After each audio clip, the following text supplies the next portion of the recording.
ദൈവത്തിൻ്റെ അതിപരിശുദ്ധമായ നാമം വാഴ്ത്തപ്പെടുമാറാകട്ടെ. 2026 ജനുവരി മാസം 27-ാം തീയതി ചൊവ്വാഴ്ച കർത്താവിൻ്റെ കൃപയിൽ ആശ്രയിച്ച് നമ്മൾ ബൈബിൾ പഠന പരമ്പരയിലേക്ക് നിങ്ങളെല്ലാവരെയും കർത്താവത്തിൽ വന്ദനം ചൊല്ലുന്നു. വെളിപ്പാട് പുസ്തക പഠനത്തിൻ്റെ 59-ാമത്തെ ക്ലാസ്സിലേക്കാണ് നാം പ്രവേശിച്ചിരിക്കുന്നത്. കഴിഞ്ഞ 58 ക്ലാസ്സുകളിൽ ദൈവത്തിൻ്റെ തിരുസാന്നിധ്യം കൂടി ദൈവത്തിൻ്റെ കൃപ തോന്നി. 59-ാമത്തെ ക്ലാസ്സിൽ നാം ചിന്തിക്കുന്നത് വെളിപ്പാട് പുസ്തകത്തിൻ്റെ പഠനത്തിലെ 6-ാം അധ്യായത്തിലാണ് നാം പഠനമായിരിക്കുന്നത്. കുഞ്ഞാടാം ദൈവം 7 മുദ്രയിടപ്പെട്ട പുസ്തകത്തിൻ്റെ മുദ്രകൾ ഓരോന്നും പൊട്ടിക്കുന്നതിനെക്കുറിച്ചാണ് നാം ചിന്തിച്ചുകൊണ്ടിരിക്കുന്നത്.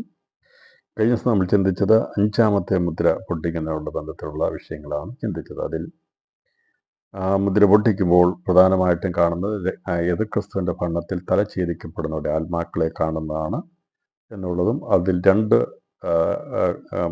രണ്ട് തരത്തിലുള്ള 2 വിഭാഗങ്ങളിലുള്ള വിശുദ്ധന്മാരുണ്ടെന്നുള്ളതും, അത് സഹപൃഥ്യന്മാർ എന്നുള്ളത് ഇസ്രായേലിൻ്റെ ഗോത്രങ്ങളിൽ നിന്ന് 12,000 വെച്ച് 1,44,000 പേരാകുന്നു, 144,000 പേരാകുന്നു. അവരെയാണ് സഹപൃഥ്യന്മാരുടെ ബന്ധത്തിൽ, പഴയ നിയമത്തോടുള്ള ബന്ധത്തിൽ അവരെ വെളിപ്പെടുത്തിയിരിക്കുന്നത്. അവരാണ് സ്വർഗീയ യെരൂശലേമിനോടുള്ള ബന്ധം, പുതിയ യെരൂശലേമിനോടുള്ള ബന്ധത്തിൽ നഗരത്തിൽ ഉൾപ്പെടാനുള്ള പഴയ നിമിഷത്തിന്മാരിൽ അവസാനത്തെ വിഭാഗത്തിൽപ്പെടുന്നവരാണ് ഈ സഹപൃഥ്യന്മാർ. അന്ന് യേശുക്രിസ്തുവിൻ്റെ ഭരണത്തിൽ രക്തസാക്ഷികളാകുന്ന, എണ്ണപ്പെട്ട് രക്തസാക്ഷികളാകുന്ന 144,000 പേര്. ഒരു 2 ഒലിവുമരത്തിൻ്റെ അവരെ പ്രതിനിധീകരിക്കുന്നു. 2-ാമത്തെ ഒലിവുമരമാണ് അന്ന് രക്തസാക്ഷികളായിത്തീരുന്ന വിശുദ്ധന്മാർ, പഴയ വിശുദ്ധന്മാരാകുന്ന ഇസ്രായേലിൽ നിന്നുള്ള 144,000 കുറിക്കുന്നത്. സഹോദരന്മാർ എന്നുള്ള ബന്ധത്തിൽ പറഞ്ഞിരിക്കുന്നത് പുതിയ യെരൂശലേമിലുള്ള ബന്ധത്തിൽ നഗരത്തോട് ബന്ധപ്പെടുന്ന കന്യകമാരുടെ പദവിയിൽ എത്തിച്ചേരുവാൻ യോഗ്യതയുള്ള 2 നിലവിളക്ക് പ്രതിദാനം ചെയ്യുന്നതിൽ 2-ാമത്തെ നിലവിളക്കാണ്. യേശുക്രിസ്തുവിൻ്റെ ഭരണത്തിലാണ് എണ്ണിക്കൂടാത്ത വലിയൊരു പുരുഷാരം ക്രിസ്തുയേശുവിൻ്റെ സാക്ഷ്യമാകുന്ന സുവിശേഷത്തിന് വേണ്ടി തലഛേദിക്കപ്പെടുവാൻ വേണ്ടി ഏൽപ്പിച്ചു കൊടുക്കുകയും അങ്ങനെ എണ്ണിക്കൂടാത്ത വലിയൊരു പുരുഷാരം മഹാകാശത്തിലൂടെ കടന്നുപോയി അവരെ രക്തസാക്ഷികളായിത്തീരുന്നു എന്നതുമാണ് നാം കഴിഞ്ഞ ദിവസം ചിന്തിച്ചത്. ഇതിലൂടെ അല്പകാലം കൂടി സ്വസ്ഥമായി പാർക്കണം എന്ന് അവർക്ക് അരുളപ്പാടുണ്ടായി എന്നത് ഇവിടെ കാണിച്ചിരിക്കുമ്പോൾ, ഭൂമിക്ക് കീഴിൽ ആത്മാക്കളെ പ്രവേശിപ്പിച്ചിരിക്കുന്നു. അപ്പോൾ അവരുടെ അവിടുത്തെ വാസം എത്ര നാളെന്ന് ചോദിക്കുമ്പോൾ, യേശുക്രിസ്തുവിൻ്റെ ഭരണത്തിൻ്റെ ആരംഭത്തിൽ നടക്കുന്ന 2 സാക്ഷിയുടെ പുനരുത്ഥാനത്തിന് ശേഷമായി തലഛേദിക്കപ്പെട്ട് മരിക്കുന്നവരുടെ ആത്മാക്കളെ പ്രവേശിപ്പിക്കുന്നത് ഭൂമിക്ക് കീഴിലാകുന്ന യാഗപീഠത്തിന് കീഴിലാണ്. യേശുക്രിസ്തു യാഗമായി തീർന്ന ഭൂമിയാകുന്ന പ്രാകാരമാകുന്ന യാഗപീഠത്തിന് കീഴിലാണ്. അതിനെയാണ് യാഗപീഠത്തിന് കീഴിൽ നിന്നും ഭൂമിക്ക് കീഴിൽ നിന്നുമുള്ള വ്യാഖ്യാനാർത്ഥത്തിൽ നാം ചിന്തിച്ചത്. അപ്പോൾ അവിടെ എത്തിച്ചേരുന്നവർക്ക് സാധാരണ സ്വസ്ഥതയിലേക്ക് പ്രവേശിക്കുകയാണ് ചെയ്യുന്നതെങ്കിൽ അവിടെ അസ്വസ്ഥരായി കാണപ്പെടുന്നതായിട്ടാണ് ഇവർ രേഖപ്പെടുത്തിയിരിക്കുന്നത്. മരണാനന്തരം ആത്മാക്കൾക്ക് സ്വസ്ഥത അനുഭവിക്കാനും അസ്വസ്ഥതയാകാനും സമാധാനം ഉണ്ടാകാനും അസമാധാനത്തിലാകാനും ദാഹിക്കാനും വിശക്കുവാനും ഒക്കെയുള്ള എല്ലാ മനുഷ്യൻ അനുഭവിക്കുന്ന സകല കാര്യങ്ങളും മരണാനന്തരമുണ്ട് എന്നുള്ളത് ഇവിടെ വെളിപ്പെടുത്തിയിരിക്കുന്നു. അപ്പോൾ ഇവർക്കുണ്ടാകുന്ന അസ്വസ്ഥത അല്പകാലത്തേക്കേ ഉള്ളൂ. അതുകൊണ്ട് ദൈവം അവർക്ക് ഇടപെടുകയാണ്. അവർ അസ്വസ്ഥരാകുന്നു. അവർ പറയുകയാണ്, എന്നാണ് ഇനി എത്ര നാൾ കൂടി ഞങ്ങൾ ഇതിങ്ങനെ കാണണം, അല്ലെങ്കിൽ അത് അവർ അനുഭവിക്കണമെന്ന് അവർ ചോദിക്കുകയാണ്. കാരണം അവർക്കറിയാമായിരുന്നു ദൈവത്തിൻ്റെ പ്രതികാരം, മർമ്മം, മഗധയും ബാബിലോൺ ഉൾപ്പെടെയുള്ള ഇവരെ കൊന്നുകളയുന്ന യേശുക്രിസ്തുവിൻ്റെ ഭരണത്തോടുള്ള ബന്ധത്തിലുള്ള ദൈവത്തിൻ്റെ പ്രതികാരമുണ്ടാകും എന്നുള്ളത് അവർക്കറിയാമായിരുന്നു. അത് വേഗത്തിൽ നടക്കുവാൻ വേണ്ടി അവർ ദൈവത്തോട് അപേക്ഷിക്കുന്നതിനെക്കുറിച്ച് കാണുമ്പോൾ അവർക്ക് വെള്ള നിലയങ്കി കൊടുത്ത് അവരുടെ പദവി വെളിപ്പെടുത്തുന്നു. അവർ പുനരുത്ഥാനത്തിൽ ലഭിക്കുന്ന അവരുടെ തേജസ്സിനുള്ള ബന്ധത്തിലാണ് വെള്ള നിലയങ്കി കൊടുത്തിരിക്കുന്നത്. നമ്മളതേക്കുറിച്ച് നമ്മൾ ചിന്തിച്ച് വെള്ള നിലയങ്കി ധരിക്കുന്നത് കന്യകമാരുടെ പദവിയുള്ളവരാണ്. അതുപോലെ തന്നെ പഴയ നിയമത്തിൻ്റെ വിശുദ്ധന്മാരായിരിക്കുന്ന പുരോഹിതവർക്ക ശുശ്രൂഷ ചെയ്യുന്നവരാണ് വെള്ള നിലയങ്കി ധരിക്കുന്നതെന്ന് ചിന്തിച്ചു. കുഞ്ഞാടിൻ്റെ മണവാട്ടിയുടെ വസ്ത്രം വിശേഷ വസ്ത്രമാണ്, ശുദ്ധവും ശുഭ്രമായ വിശേഷ വസ്ത്രമാണെന്നുള്ളതും. എന്നാൽ വസ്ത്രം എന്നുള്ളത് അത് ഒടുക്കത്തെ നാളിൽ പുനരുത്ഥാനം പ്രാപിക്കേണ്ട നിത്യജീവനുള്ളവരോട് ബന്ധത്തിലും ഈ വസ്ത്രങ്ങളോട് ബന്ധത്തിൽ പറഞ്ഞിരിക്കുന്നതിനെക്കുറിച്ചും നമ്മൾ ചിന്തിപ്പാനിടയായിത്തീർന്നു. ഇവിടെ പറഞ്ഞിരിക്കുന്ന അല്പകാലം കൂടി സ്വസ്ഥമായി പാർക്കണം എന്ന് പറഞ്ഞിരിക്കുന്നതിനകത്ത് ചില സുപ്രധാനമായിട്ടുള്ള വിഷയങ്ങളുണ്ട്. അത് വേഗത്തിൽ ഒന്ന് വെളിപ്പെടുത്തിയതിനു ശേഷമായി ദൈവം വെച്ചാൽ നമ്മൾ 6ാമത്തെ മുദ്രയിലേക്ക് പഠനത്തിൻ്റെ പ്രവേശിക്കുന്നതായിരിക്കും. ഇവിടെ പറഞ്ഞിരിക്കുന്ന എതിർ ക്രിസ്തുവിൻ്റെ ഭരണകാലമാകുന്ന 3.5 വർഷക്കാലത്തിൽ അവശേഷിച്ചിരിക്കുന്ന കാലത്തെയാണ് അല്പകാലം എന്ന് പറഞ്ഞിരിക്കുന്നത്. അന്ന് രക്തസാക്ഷികളാകുന്നവരിൽ 2 വിഭാഗത്തിൽപ്പെടുന്നവരുണ്ട്. സഹോദരന്മാർ 2ാമത്തെ നിലവിളക്കും സഹപുത്രന്മാർ 2ാമത്തെ വലിയവരുമാകും. നമ്മളിവിടെ പഠിക്കുമ്പോൾ 7 നിലവിളക്ക് ആഗോള സഭയുടെ തികവാകുന്ന പുത്രത്വം പ്രാപിക്കുന്നവരാണെന്നുള്ളതും 11ാം അധ്യായത്തിൽ പറഞ്ഞിരിക്കുന്ന 2 നിലവിളക്കുകൾ 2 ഒലിവുമരം എന്താണെന്നുള്ളതും നമുക്ക് വെളിപ്പെടുത്തി വ്യാഖ്യാനിച്ചിട്ടുണ്ട്, വ്യക്തമാക്കിയിട്ടുണ്ട്. അപ്പോൾ അതിൻ്റെ വ്യാഖ്യാനം അത് വളരെ വ്യക്തമാണെന്ന് സങ്കീർത്തനത്തോടുള്ള ബന്ധത്തിൽ നാം അത് വളരെയധികം വ്യക്തമാക്കിയിട്ടുണ്ട്. അപ്പോൾ നമുക്ക് വെളിപ്പാട് ദിവസം പറഞ്ഞിരിക്കുന്ന ഒരു കാര്യത്തെയും നമുക്ക് വ്യാഖ്യാനിക്കാതിരിക്കാനോ മറച്ചു വെക്കേണ്ട ആവശ്യമില്ല. അത് വളരെ വ്യക്തമായി ഇന്നതാണെന്നുള്ളത് മനസ്സിലാക്കി പോകണമെങ്കിൽ മരണാനന്തര പുനരുത്ഥാനങ്ങളെക്കുറിച്ചുള്ള പഠനം വെളിപ്പാട് പുസ്തക പഠനത്തിന് മുമ്പ് നടത്തിയിരിക്കണം. എങ്കിൽ അവർക്ക് മാത്രമേ ഇതിൻ്റെ ഉൾക്കാമ്പുകൾ മനസ്സിലാകാൻ സാധിക്കത്തുള്ളൂ. 2 7 നിലവിളക്കുകൾ, 7 പൊൻനിലവിളക്കുകൾ, 2 നിലവിളക്കുകൾ, 2 ഒലിവുമരം എന്നൊക്കെ പറയുമ്പോൾ എന്താകുന്നു എന്നുള്ളത് പുനരുത്ഥാനങ്ങളെക്കുറിച്ചും മരണാനന്തരങ്ങളെക്കുറിച്ചുമുള്ള കാഴ്ചപ്പാടില്ലാത്തവർക്ക് അത് മനസ്സിലാകത്തില്ല. എന്നാൽ ഇത് അറിയാമെങ്കിൽ പിന്നീട് അതിനെക്കുറിച്ച് പഠിക്കുന്നത് വളരെ എളുപ്പമുള്ള കാര്യമാണ്. ഇപ്പോൾ ഞാൻ പറഞ്ഞല്ലോ, നമുക്ക് വേദപുസ്തകത്തിൽ വെളിപ്പാട് പുസ്തകം പറഞ്ഞിരിക്കുന്ന ഒരു വാക്ക് പോലും, ഒരു വചനം പോലും, ഒരു കാര്യം പോലും വ്യാഖ്യാനിക്കപ്പെടാതെ പോവുകയോ സാങ്കല്പികമായിട്ടുള്ള വ്യാഖ്യാനങ്ങളിലോ പെടാതെ വചനത്തിൻ്റെ അടിസ്ഥാനത്തിൽ ആധികാരികതയിൽ നമുക്കതിനെ വ്യാഖ്യാനിക്കപ്പെടാൻ കഴിയുന്നു എന്നുള്ളതാണ് ഈ പഠനത്തിൻ്റെ ഏറ്റവും പ്രധാനമായിട്ടുള്ള ഒരു സവിശേഷത. അപ്പോൾ അല്ലെങ്കിൽ എന്താണ് 2 നിലവിളക്കെന്ന് ചോദിക്കുമ്പോൾ പലർക്കും അത് മിണ്ടാൻ കഴിയാതെ പോകുന്നു. 2 ഒലിവുമരം എന്താണെന്നുള്ള പലർക്ക് പറയാൻ കഴിയുന്നില്ല. എന്നാൽ അതിനെ ഇന്നതാണ് എന്നുള്ളത് വെളിപ്പെടുത്തി. അപ്പോൾ 1ാമത്തെ പുനരുത്ഥാനത്തിന്റെ ബന്ധപ്പെടുന്നത് രക്തസാക്ഷികളാകുന്ന അഥവാ എതിർ ക്രിസ്തുവിന്റെ ഭരണത്തിൽ തല ഛേദിക്കപ്പെടുന്നവരുടെ പുനരുത്ഥാനമാണ് 1ാമത്തെ പുനരുത്ഥാനമെന്ന് വളരെ വ്യക്തമായി നമുക്ക് ഈ 5ാമത്തെ മുദ്ര പൊട്ടിക്കുന്നവരുടെ ആത്മാക്കളെ കാണുന്നുള്ള ബന്ധത്തിൽ പറഞ്ഞിട്ട് 20ാം അധ്യായം എടുത്ത് പഠിക്കുമ്പോൾ അത് 1ാമത്തെ പുനരുത്ഥാനത്തിൽ പങ്കെടുക്കുന്ന ഇവരാണ്. അപ്പോൾ ഈ ചുരുങ്ങിയ കാലങ്ങൾ കൊണ്ട് അഥവാ 6ാം അധ്യായം മുതൽ 20ാം അധ്യായം വരെയുള്ള ഭാഗങ്ങൾ പഠിക്കുമ്പോൾ എതിർ ക്രിസ്തുവിൻ്റെ ഭരണവും അവൻ്റെ അവസാനത്തെക്കുറിച്ച് പഠിക്കും. അത് വളരെ 3.5 വർഷം കൊണ്ട് നടക്കേണ്ട കാര്യങ്ങളെയാണ് അത്ര സങ്കീർണമായിട്ട് വെളിപ്പാട് പുസ്തകം രേഖപ്പെടുത്തിയിരിക്കുന്നത്. അപ്പോൾ ഇത് വളരെ വ്യക്തമായി നമുക്ക് മനസ്സിലാക്കി തരുന്നത് പരിശുദ്ധാത്മാവിൻ്റെ കൃപ കൊണ്ടാണ്.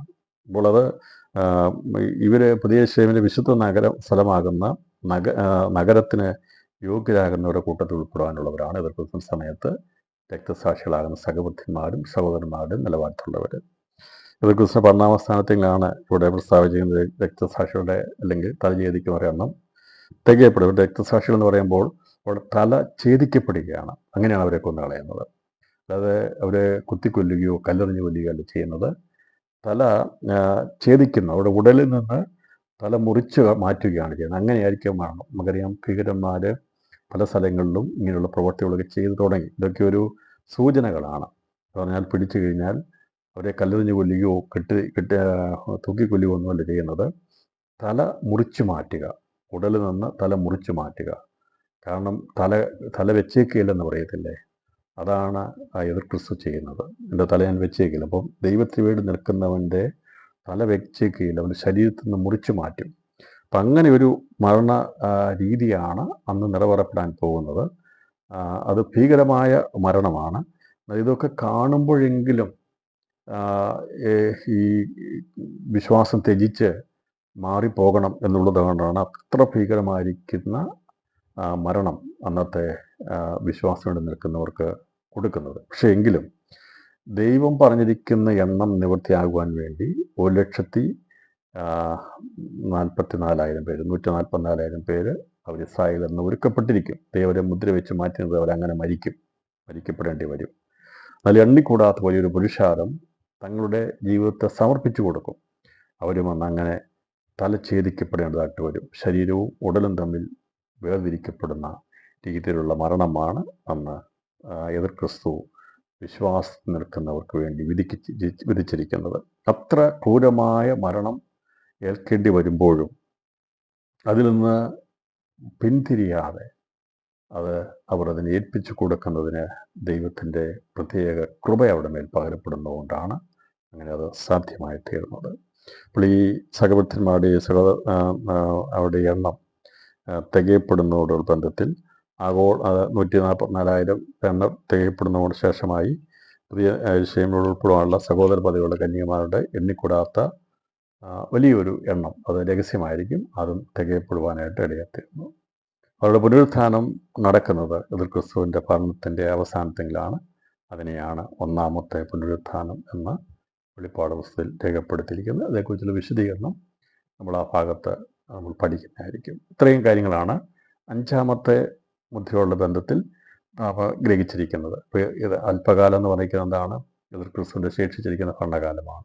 കേവലം 1260 ദിവസം മാത്രമേ ഉള്ളൂ എതിർ ക്രിസ്തുവിൻ്റെ ഭരണം. ഇത്രയും സമയത്തിനുള്ളിൽ നടക്കേണ്ടുന്ന വലിയ സംഭവങ്ങളാണ് ഈ വെളിപ്പാട് പുസ്തകത്തിൽ രേഖപ്പെടുത്തിയിരിക്കുന്നത്. തുടർന്നുള്ള ആറാമത്തെ മുദ്ര പൊട്ടിക്കുന്ന സന്ദർഭത്തിൽ നടക്കുന്ന വിഷയത്തെക്കുറിച്ചുള്ള ഭാഗമാണ് നാം ചിന്തിക്കുന്നത്. അതിനായി വെളിപ്പാട് പുസ്തകം 6-ാം അധ്യായം അതിൻ്റെ 12 മുതൽ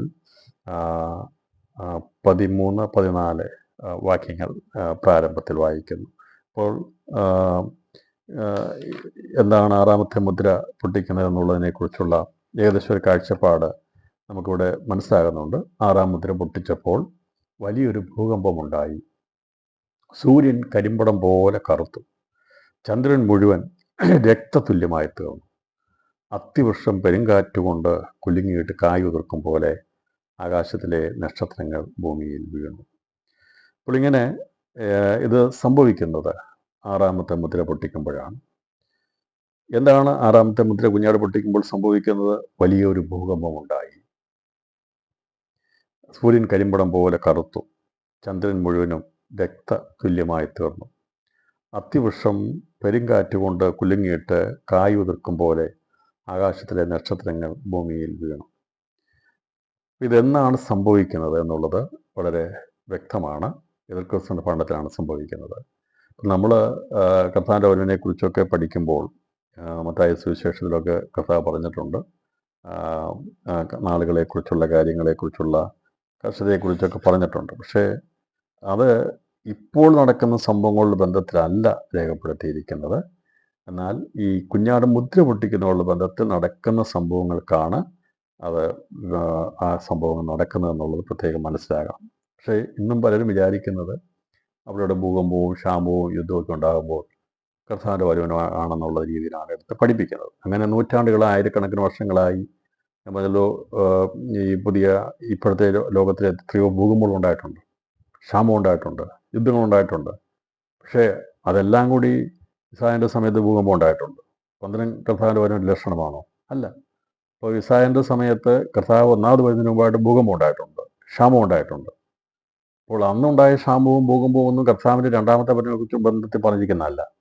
എന്നാൽ കർത്താവ് പറഞ്ഞിരിക്കുന്ന വിഷയം എന്ന് സംഭവിക്കുന്നു, അഥവാ മത്തായി സുവിശേഷം 21-ാം അധ്യായം 7-ാം വാക്യത്തിൽ പറഞ്ഞിരിക്കുന്ന കാര്യങ്ങൾ എന്ന് സംഭവിക്കും എന്നുള്ളത് ഇതിനു മുമ്പ് നടന്ന ഭൂകമ്പങ്ങളോ ക്ഷാമങ്ങളെക്കുറിച്ചല്ല കർത്താവ് പറഞ്ഞത്. ഞാൻ പറഞ്ഞല്ലോ, യേശുക്രിസ്തു ഒന്നാമത് വരുന്നതിന് മുമ്പ് ക്ഷാമം ഉണ്ടായിട്ടില്ലേ? ഉണ്ട്. ഭൂകമ്പം ഉണ്ടായിട്ടുണ്ടല്ലോ. വലിയ ഭൂകമ്പം ഉണ്ടായിട്ടുണ്ട്, ക്ഷാമം ഉണ്ടായിട്ടുണ്ട്, വ്യാധികളുണ്ടായിട്ടുണ്ട്. പക്ഷെ അതേക്കുറിച്ചല്ല ഭാവികാല സംഭവത്തോടുള്ള ബന്ധത്തിൽ പറഞ്ഞിരിക്കുന്നത്. കർത്താവ് പറഞ്ഞിരിക്കുന്ന 24-ാം അധ്യായം 7-ാം വാക്യം പറഞ്ഞിരിക്കുന്നത് ജാതിയോടും രാജ്യത്തോടും എതിർക്കും, ക്ഷാമവും ഭൂകമ്പവും അവിടെ ഉണ്ടാകും, എങ്കിലും ഇതൊക്കെയും ഈറ്റുനോവിൻ്റെ ആരംഭം അത്രേ. അപ്പോൾ ഈ പറഞ്ഞിരിക്കുന്ന കാര്യം സംഭവിക്കുന്നത് കുഞ്ഞാട് മുദ്രകൾ പൊട്ടിക്കുന്ന സമയത്താണ്. അപ്പോൾ ജാതിയോടും രാജ്യത്തോടും എതിർക്കുന്നുള്ളത് രണ്ടാമത്തെ മുദ്ര പൊട്ടിക്കുന്ന സമയത്ത് കള്ളപ്രവാചകൻ പ്രത്യക്ഷപ്പെടുമ്പോഴാണ് അസമാധാനമുണ്ടായി, യുദ്ധമുണ്ടാകുന്നത്. അതുപോലെ മൂന്നാമത്തെ മുദ്ര പൊട്ടിക്കുമ്പോൾ ക്ഷാമമുണ്ടാകുന്നു. നാലാമത്തെ മുദ്ര പൊട്ടിക്കുമ്പോൾ കാട്ടുമൃഗങ്ങളോടുള്ള ബന്ധത്തിൽ വിഷയമുണ്ടാകുന്നു, മഹാവ്യാധി ഉണ്ടാകുന്നു. ആറാമത്തെ മുദ്ര പൊട്ടിക്കുമ്പോൾ ഉണ്ടാകുന്ന ഭൂകമ്പം, 6-ാം മുദ്ര പൊട്ടിച്ചപ്പോൾ വലിയൊരു ഭൂകമ്പം ഉണ്ടായി. അപ്പോൾ ഈ ഭൂകമ്പങ്ങളുടെ കഥ പറഞ്ഞിരിക്കുന്ന വരവിനോടുള്ള ബന്ധത്തിൽ പറഞ്ഞിരിക്കുന്ന ഭൂകമ്പങ്ങളുടെ ആരംഭമിടുന്ന ഭൂകമ്പമാണ് ഈ പറയുന്ന 6ാമത്തെ മുദ്ര പൊട്ടിക്കുമ്പോൾ ഉണ്ടാകുന്ന ഭൂകമ്പം. ഇതിനു മുമ്പുണ്ടായ ഭൂകമ്പങ്ങളൊക്കെ പ്രകൃതിയുടേതായിട്ടുള്ള വിഷയങ്ങളോട് ബന്ധത്തിലുണ്ടായ ഭൂകമ്പങ്ങളാണ്. എന്നാൽ കർത്താവ് പ്രത്യേകമായി എടുത്തു പറഞ്ഞിരിക്കുന്ന ഭൂകമ്പങ്ങൾ തുടങ്ങുന്നത് കുഞ്ഞാടാം ദൈവം സ്വർഗത്തിൽ മുദ്ര പൊട്ടി. ഞാൻ പറഞ്ഞതിൻ്റെ അർത്ഥം ഇതുവരെ ഉണ്ടായ ക്ഷാമങ്ങളോ ഭൂകമ്പങ്ങളോ യുദ്ധങ്ങളോ ഒന്നും കർത്താവിൻ്റെ 2ാമത്തെ വരവിനോടുള്ള ബന്ധത്തിലുള്ള ലക്ഷണങ്ങളല്ല. എന്നാൽ അതൊക്കെ സൂചനകളാണ്. എന്നാൽ കർത്താവ് പറഞ്ഞിരിക്കുന്ന ക്ഷാമം, ഭൂകമ്പം ഇതെല്ലാം ഉണ്ടാകുന്നത് എതിർ ക്രിസ്തുവിൻ്റെ ഭരണസമയത്തോടുള്ള ബന്ധത്തിൽ, കുഞ്ഞാട് മുദ്രകൾ പൊട്ടിക്കുന്ന സമയത്തോടുള്ള ബന്ധത്തിലാണ് അത് സംഭവിച്ചു തുടങ്ങുന്നത്. അപ്പോൾ അതുകൊണ്ടാണ് 6ാം മുദ്ര പൊട്ടിച്ചപ്പോൾ വലിയൊരു ഭൂകമ്പം ഉണ്ടായി. അപ്പോൾ ആ ഭൂകമ്പം ഉണ്ടായി എന്ന് പറഞ്ഞാൽ സൂര്യൻ കരിമണം പോലെ കറുത്തു. കർത്താവ് ഇതേക്കുറിച്ച് വളരെ വ്യക്തമായി സുവിശേഷത്തിൽ രേഖപ്പെടുത്തിയിട്ടുണ്ട്. അതായത് സുവിശേഷം 24-ാം അധ്യായം 29, മർക്കോസ് സുവിശേഷം 13-ാം അധ്യായം 24 മുതൽ 26 വരെയുള്ള വാക്യങ്ങൾ, ലൂക്കോസ് സുവിശേഷം 21-ാം അധ്യായം 25-26 വരെയുള്ള വാക്യങ്ങൾ രേഖപ്പെടുത്തിയിട്ടുണ്ട്. ആ കാലത്തിലെ കഷ്ടം കഴിഞ്ഞ ഉടനെ സൂര്യൻ ഇരുണ്ടുപോകും, ചന്ദ്രൻ പ്രകാശം കൊടുക്കാതിരിക്കും, നക്ഷത്രങ്ങൾ ആകാശത്ത് നിന്ന് വീഴും, ആകാശത്തിലെ ശക്തികൾ ഇളകിപ്പോകും. മർക്കോസ് രേഖപ്പെടുത്തിയത് എങ്കിലും ആ കാലത്തെ കഷ്ടം കഴിഞ്ഞ ശേഷം സൂര്യൻ ഇരുണ്ടുപോകും, ചന്ദ്രൻ പ്രകാശം കൊടുക്കാതിരിക്കും, ആകാശത്ത് നക്ഷത്രങ്ങൾ കൊണ്ടിരിക്കുകയും ആകാശശക്തി ഇളകിപ്പോവുകയും ചെയ്യും. ലൂക്കോസ് രേഖപ്പെടുത്തി സൂര്യനിലും ചന്ദ്രനിലും നക്ഷത്രങ്ങളിലും ലക്ഷ്യങ്ങളുണ്ടാകും, കടലിൻ്റെയും ഓളത്തിൻ്റെയും മുഴക്കം നിമിത്തം ഭൂമിയിലെ ജാതികൾക്ക് നിരാശയോട് കൂടിയ പരിഭ്രമം ഉണ്ടാകും, ആകാശശക്തി ഇളകിപ്പോകുന്നതിനാൽ ഭൂലോകത്തിന് എന്ത് ഭവിക്കാൻ പോകുന്നുവെന്ന് പേടിച്ചും നോക്കിപ്പാർത്തും കൊണ്ട് മനുഷ്യർ നിർജ്ജീവരാകും. ഈ പറഞ്ഞിരിക്കുന്ന ഭാഗങ്ങൾ, കർത്താവ് പറഞ്ഞിരിക്കുന്ന ഈ കാര്യങ്ങൾ നിവർത്തീകരിക്കപ്പെടുന്നത് വെളിപ്പാട് പുസ്തകം 6-ാം അധ്യായത്തിലെ 6ാം മുദ്ര പൊട്ടിക്കുന്ന സമയത്താണ് ഇത് പൂർത്തീകരിക്കപ്പെടുന്നത്. അപ്പോൾ കർത്താവ് പറഞ്ഞു, എൻ്റെ വായിൽ നിന്ന് വരുന്ന വചനങ്ങൾ നിവൃത്തിയാകും, ആകാശം ഭൂമി മാറിപ്പോകും, എൻ്റെ വായിലെ വാക്കുകളൊന്നും മാറിപ്പോകത്തില്ല. അപ്പോൾ കർത്താവ് പറഞ്ഞിരിക്കുന്ന ലോകാവസാനത്തിൻ്റെ അവസാന നാളുകളോടുള്ള ബന്ധത്തിൽ പറഞ്ഞിരിക്കുന്ന ഈറ്റുനോവിൻ്റെ കാലമാകുന്ന എതിർ ക്രിസ്തുവിൻ്റെ ഭരണത്തോടുള്ള ബന്ധത്തിൽ പറഞ്ഞിരിക്കുന്ന കാര്യങ്ങൾ നിവൃത്തീകരിക്കപ്പെടുന്നതിനെക്കുറിച്ചാണ് കുഞ്ഞാട് മുദ്രകൾ പൊട്ടിക്കുമ്പോൾ സംഭവിക്കുന്നത്. അപ്പോൾ ഉണ്ടാകുന്നത് ക്ഷാമം, അതുപോലെ ഭൂകമ്പങ്ങൾ ഉണ്ടാകുന്നു, പിന്നെ വലിയ പരിഭ്രമം ഉണ്ടാകും, അന്ന് മനുഷ്യർ നിർജ്ജീവരാകും എന്ന് പറഞ്ഞിരിക്കുന്ന ഭാഗം ഞാൻ വായിച്ച് കേൾപ്പിക്കാം. അത് വായിച്ച് മനസ്സിലാകുമ്പോൾ കർത്താവ് പറഞ്ഞിരിക്കുന്നതോട് ബന്ധത്തിൽ പറഞ്ഞിരിക്കുന്ന കാര്യങ്ങളാണ് ഇനി സംഭവിക്കാനുള്ളത്. ഇതുവരെ സംഭവിച്ചിട്ടില്ല. അതുകൊണ്ട് എവിടെയെങ്കിലും ഭൂകമ്പം ഉണ്ടാകുകയോ എവിടെയെങ്കിലും ക്ഷാമം ഉണ്ടാകുകയോ മഹാവ്യാധി ഉണ്ടാകുകയോ ചെയ്യുമ്പോൾ കർത്താവ് വരാറായി എന്ന് പറഞ്ഞുകൊണ്ട് ആരും കാറിക്കൂവരുത്. അതൊക്കെ സംഭവിച്ചുകൊണ്ടിരിക്കുന്ന കാര്യമാണ്. എന്നാൽ വെളിപ്പാട് പുസ്തകത്തിൽ പറഞ്ഞിരിക്കുന്ന കാര്യങ്ങൾ കുഞ്ഞാട് മുദ്ര പൊട്ടിക്കുന്നതിനുള്ള ബന്ധത്തിൽ നടക്കുന്ന സംഭവങ്ങളാണ്. യഥാർത്ഥത്തിൽ കർത്താവിൻ്റെ 2ാമത്തെ വരവിനോടുള്ള ബന്ധത്തിൽ നടക്കേണ്ട കാര്യങ്ങൾ. അതുകൊണ്ട് കർത്താവ് നിങ്ങൾ ഇളകിപ്പോകരുത്. ഇങ്ങനെ പറഞ്ഞിരിക്കുന്ന എല്ലാം കൂടെ കേട്ട് പറഞ്ഞ് അവിടെ വന്നേ ഇവിടെ വന്നേ എന്നൊക്കെ പറഞ്ഞ് ആകപ്പാടെ പരിഭവിക്കും ഉണ്ടാകരുത്. കർത്താവിൻ്റെ സഭ എടുക്കപ്പെടണം. അതിനുശേഷമായിട്ട് സാധാനിക മഹോദ്രവം കഴിയും. അതിനുശേഷം ഈറ്റുനോവിൻ്റെ ആരംഭം ആകുന്ന എതിർ ക്രിസ്തുവിൻ്റെ ഭരണത്തോടുള്ള ബന്ധത്തിൽ നടക്കുന്ന കാര്യങ്ങളെക്കുറിച്ചുള്ള ക്ഷാമം, യുദ്ധം, ഭൂകമ്പം, അതുണ്ടാകാൻ പോകുന്ന സൂര്യൻ പോകുന്നത്, ചന്ദ്രൻ രക്തതുല്യമായിട്ടുള്ളത്, ഇതിനെക്കുറിച്ചൊക്കെ പറഞ്ഞിരിക്കുന്നത് വരാൻ പോകുന്ന കാര്യങ്ങളാണ്. അപ്പോൾ ഇതിനു മുമ്പ് സംഭവിച്ച ഒരു കാര്യവും വെളിപ്പാട് പുസ്തകത്തോടുള്ള ബന്ധത്തിൽ പറഞ്ഞിരിക്കുന്ന കാര്യങ്ങളല്ല. അവിടെ എവിടെയും മഴ പെയ്തതോ എവിടെയെങ്കിലും വെള്ളം രക്തമായി തീർന്നതോ ക്ഷാമമുണ്ടായതോ ഭൂകമ്പം ഉണ്ടായതോ ഒന്നും തന്നെ കർത്താവിൻ്റെ 2ാമത്തെ വരവിനോടുള്ള ബന്ധത്തിൽ നടന്ന കാര്യങ്ങളല്ല. അത് നൂറ്റാണ്ടുകളായി, ആയിരക്കണക്കിന് വർഷങ്ങളായി നടക്കുന്ന സംഭവങ്ങളാണ്. എന്നാൽ ഈ പറഞ്ഞിരിക്കുന്ന കാര്യങ്ങൾ ലോകാവസാനത്തിൻ്റെ കർത്താവിൻ്റെ 2ാമത്തെ വരവിനോടുള്ള ബന്ധത്തിൽ പറഞ്ഞിരിക്കുന്ന കാര്യങ്ങൾ അത് നിവൃത്തീകരിക്കപ്പെടാൻ തുടങ്ങുന്നത് എതിർ ക്രിസ്തുവിൻ്റെ ഭരണത്തിലാണ്. അതുകൊണ്ടാണ് നമ്മൾ ഇളകിപ്പോകരുത്, ഞെട്ടിപ്പോകരുത്, വല്ലവരും എഴുതിയിരിക്കുന്ന ലേഖനങ്ങൾ കണ്ട് പേടിച്ചു പോകരുതെന്നൊക്കെ തെസ്സലോനിക്ക ലേഖനത്തിൽ പൗലോസ് അപ്പോസ്തലൻ ദൈവസഭയ്ക്ക് വളരെ വ്യക്തമായിട്ടുള്ള ദൂത് അറിയിച്ചിരിക്കുന്നത്. അപ്പോൾ ഇത് അറിയാവുന്നവർക്കറിയാം, ഇളകിപ്പോകത്തില്ല, അവരാരും ഇളകത്തില്ല, ഞെട്ടിപ്പോകത്തില്ല. അപ്പോൾ അതേക്കുറിച്ച് ഇതിൽ പറഞ്ഞിരിക്കുന്ന കഥ പറഞ്ഞിരിക്കുന്ന പരിഭ്രമം ഉണ്ടാകുന്നതിനെക്കുറിച്ച് ഈ ഭാഗം ഞാൻ വായിച്ച് കേൾപ്പിക്കുമ്പോൾ അത് നിങ്ങൾക്ക് വ്യക്തമാകും. വായിക്കാം. ഇങ്ങനെ പറഞ്ഞിരിക്കുന്നത്, പുസ്തകച്ചുരുൾ ചൂട്ടും പോലെ ആകാശം മാറിപ്പോയി, എല്ലാ മലയും ദ്വീപും സ്വസ്ഥാനത്ത് ഇളകിപ്പോയി. ഭൂമിയിലെ രാജാക്കന്മാരും മഹത്തുക്കളും സഹസ്രാധിപന്മാരും ധനവാന്മാരും ബലവാന്മാരും സകലദാസനും സ്വതന്ത്രനും ഗുഹകളിലും മലപ്പാറകളിലും ഒളിച്ചുകൊണ്ട് മലകളോടും പാറകളോടും ഞങ്ങളുടെ മേൽ വീഴുവീൻ, സിംഹാസനിരിക്കുന്നതിന് മുഖം കാണാതെ വണ്ണവും കുഞ്ഞാടിൻ്റെ കോപം തട്ടാതെ വണ്ണവും ഞങ്ങളെ മറപ്പീൻ, അവരുടെ മഹാകോപോ ദിവസം വന്നു, ആർക്ക് നിൽപ്പാൻ കഴിയുമെന്ന് പറഞ്ഞു. അപ്പോൾ ഒരു പരിഭ്രമം ഉണ്ടാകുക, സകല ജാതികൾക്കും നിരാശയോടെ പരിഭ്രമം ഉണ്ടാകുക. ഇവർ ഓടുകയാണ്. അപ്പോൾ എവിടെയെങ്കിലും പോയി ഒളിക്കണം, കുഞ്ഞാടിൻ്റെ കോപത്തിൽ നിന്ന് രക്ഷപ്പെടണം എന്ന് പറഞ്ഞുകൊണ്ട് അവർ ഓടുന്നത് പരിഭ്രമം ഉണ്ടാകുന്നതിനെക്കുറിച്ച് കർത്താവ് പറഞ്ഞത് അങ്ങനെ സംഭവിക്കും. അപ്പോൾ വലിയ ഓരോരുത്തർ എന്ത് ഭവിക്കുവാൻ പോകുന്നു എന്ന് പേടിച്ച് നോക്കി പാർത്തുകൊണ്ട് മനുഷ്യർ നിർജീവരാകുന്ന ഒരു സമയം വരുമെന്ന് കർത്താവ് പറഞ്ഞത്. അത് നിവൃത്തിയിരിക്കപ്പെടുന്നത് അന്നാണ്. ഇന്ന് നടക്കുന്ന സംഭവങ്ങളൊന്നുമല്ല. അത് വളരെ വ്യക്തമായി പഠിക്കണം. വെളിപ്പാട് പുസ്തകത്തിൽ പറഞ്ഞിരിക്കുന്ന ഒരു കാര്യവും ദൈവസഭ എടുക്കപ്പെടുന്നതിന് മുമ്പ് നടക്കപ്പെടത്തില്ല. എത്ര ആര് പഠിപ്പിച്ചാലും ഏതെല്ലാം രീതിയിൽ ക്ലാസ്സുകൾ എടുത്താലും നിങ്ങൾ ആരും അതിന് ചെവി കൊടുക്കരുത്. അത് സത്യമല്ല. കാരണം ഭൂകമ്പം ഉണ്ടായിട്ടുണ്ട്, ക്ഷാമം ഉണ്ടായിട്ടുണ്ട്, ഇവിടെ പറഞ്ഞിരിക്കുന്ന പോലുള്ള കാര്യങ്ങൾ സംഭവിക്കും. എന്നാൽ അതൊന്നും അല്ല കർത്താവ് വളരെ വ്യക്തമായി പറഞ്ഞിരിക്കുന്നത്. കർത്താവിൻ്റെ രണ്ടാമത്തെ വരവിനുള്ള ബന്ധത്തിൽ നടക്കുന്ന കാര്യങ്ങൾ ഈറ്റുനോവിൻ്റെ ആരംഭമാകുന്ന എതിർ ക്രിസ്തുവിൻ്റെ ഭരണത്തോടുള്ള ബന്ധത്തിൽ പറഞ്ഞിരിക്കുന്ന കാര്യങ്ങളാണ്. അതിനു മുമ്പിൽ നടക്കുന്ന ഒരു കാര്യങ്ങളും കർത്താവിൻ്റെ രണ്ടാമത്തെ വരവിനോട് ബന്ധത്തിൽ പഠിപ്പിക്കരുത്, ചിന്തിക്കരുത്. അത് ഇതുമായിട്ട് യാതൊരു ബന്ധവുമില്ല. അതൊക്കെ നടന്നുകൊണ്ടിരിക്കുന്ന കാര്യങ്ങളാണ്. ഞാൻ പറഞ്ഞല്ലോ, ഇത് കണ്ടുകൊണ്ട് കർത്താവ് വരുന്നതെന്ന് പറഞ്ഞുകൊണ്ട് നമുക്ക് ആർക്കും കണക്കൂട്ടിയെടുക്കാൻ കഴിയത്തില്ല. എന്നാൽ പരിശുദ്ധാത്മാ സഭയെ എടുത്തുകൊണ്ടതിന് ശേഷമായി നടക്കാൻ പോകുന്ന സാത്താനീയ മഹോത്സവം കഴിഞ്ഞിട്ടുള്ള സമയത്ത് നടക്കുന്ന സംഭവങ്ങളെക്കുറിച്ചാണ് വെളിപ്പാട് പുസ്തകത്തിൽ രേഖപ്പെടുത്തിയിരിക്കുന്നത്. അതാണ് ഞാൻ പഠിപ്പിക്കുന്നത്. അത് വളരെ വ്യക്തവും നിശ്ചയവുമാണ്, അതിന് മാറ്റമില്ലാത്തത്. അന്നുണ്ടാകുന്ന പരിഭ്രമത്തെക്കുറിച്ച് ഇവിടെ വളരെ വ്യക്തമായി എഴുതിയിട്ടുണ്ട്. അപ്പോൾ ഭൂമിയിലെ രാജാക്കന്മാരും മഹത്തുക്കളും സഹസ്രാധിപന്മാരും ധനവാന്മാരും ബലവാന്മാരും സകലദാസനും സ്വതന്ത്രനും ഗുഹകളിലും മലമ്പാറകളോട് ഒളിച്ചുകൊണ്ട് മലകളോട്. അന്ന് അവിടെ ഭയമുണ്ടാകും. ഇന്ന് ഞാൻ ചോദിക്കട്ടെ, എത്ര ഭൂകമ്പം ഉണ്ടായിട്ടും ക്ഷാമം ഉണ്ടായിട്ടും ആരെങ്കിലും ഇങ്ങനെ പരിഭ്രമം ഉണ്ടായിട്ടുണ്ടോ? ഭൂലോകത്ത് എന്ത് ഭവിക്കാൻ പോകുന്നു അവർ പേടിച്ചു പോയിട്ടുണ്ടോ? ആരും ഒരു രാഷ്ട്രം പോലും ഇളകിയിട്ടില്ലല്ലോ. പല രാഷ്ട്രങ്ങളിലും ഭൂകമ്പം ഉണ്ടായിട്ടില്ലേ? അവിടെ ക്ഷാമം ഉണ്ടായിട്ടില്ലേ? യുദ്ധം ഉണ്ടായിട്ടില്ലേ? ആരെങ്കിലും പേടിച്ചിട്ടുണ്ടോ? ഇപ്പോൾ ലോകത്ത് എന്ത് സംഭവിക്കാൻ പോകുന്നു അവർ ഓടിയിട്ടുണ്ടോ? ഇല്ലല്ലോ. പിന്നെ നമ്മൾ പ്രസംഗിച്ച് അവരെ പറയുക, അത് സംഭവിച്ചിട്ടില്ല. അത് സംഭവിക്കുന്നെന്നാണ് എതിർ ക്രിസ്തുവിൻ്റെ ഭരണത്തിൽ. ഒരിക്കലും അവൻ ഇളകിപ്പോകത്തില്ല. അവൻ അവൻ ദൈവത്തോട് സദൃശമായി തീരാൻ വേണ്ടി, അല്ലെങ്കിൽ ദൈവത്തോട് എതിർത്തുകൊണ്ട് അവൻ ദൈവമെന്ന് വെളിപ്പെടുത്താൻ വേണ്ടി പരിശ്രമിക്കുമ്പോൾ അവനെ ഇളക്കും, അവനോട് കൂടെ നിൽക്കുന്നവരെ ഇളക്കും. അന്നേരം സംഭവിക്കുമ്പോഴാണ് ഇവർക്ക് ഞെട്ടലും വിറയിലും ഉണ്ടായിട്ട് ഓടിപ്പോകുന്നത്. അത് ക്രിസ്തു പ്രത്യക്ഷപ്പെട്ട സമയത്തെക്കുറിച്ചാണ് പറഞ്ഞിരിക്കുന്നത്. അതൊന്നുകൂടി ആവർത്തിച്ച് പറഞ്ഞിരിക്കുന്നു. ഇപ്പം കർത്താവ് പറഞ്ഞിരിക്കുന്ന രണ്ടാമത്തവനോടുള്ള ബന്ധത്തിൽ പറഞ്ഞിരിക്കുന്ന കാര്യങ്ങൾ നിവൃത്തിയാകുന്നത് എവിടെയാണ് എന്ന് മനസ്സിലാക്കിയെടുക്കണമെങ്കിൽ വെളിപ്പാട് പുസ്തകത്തിൽ പഠിക്കണം.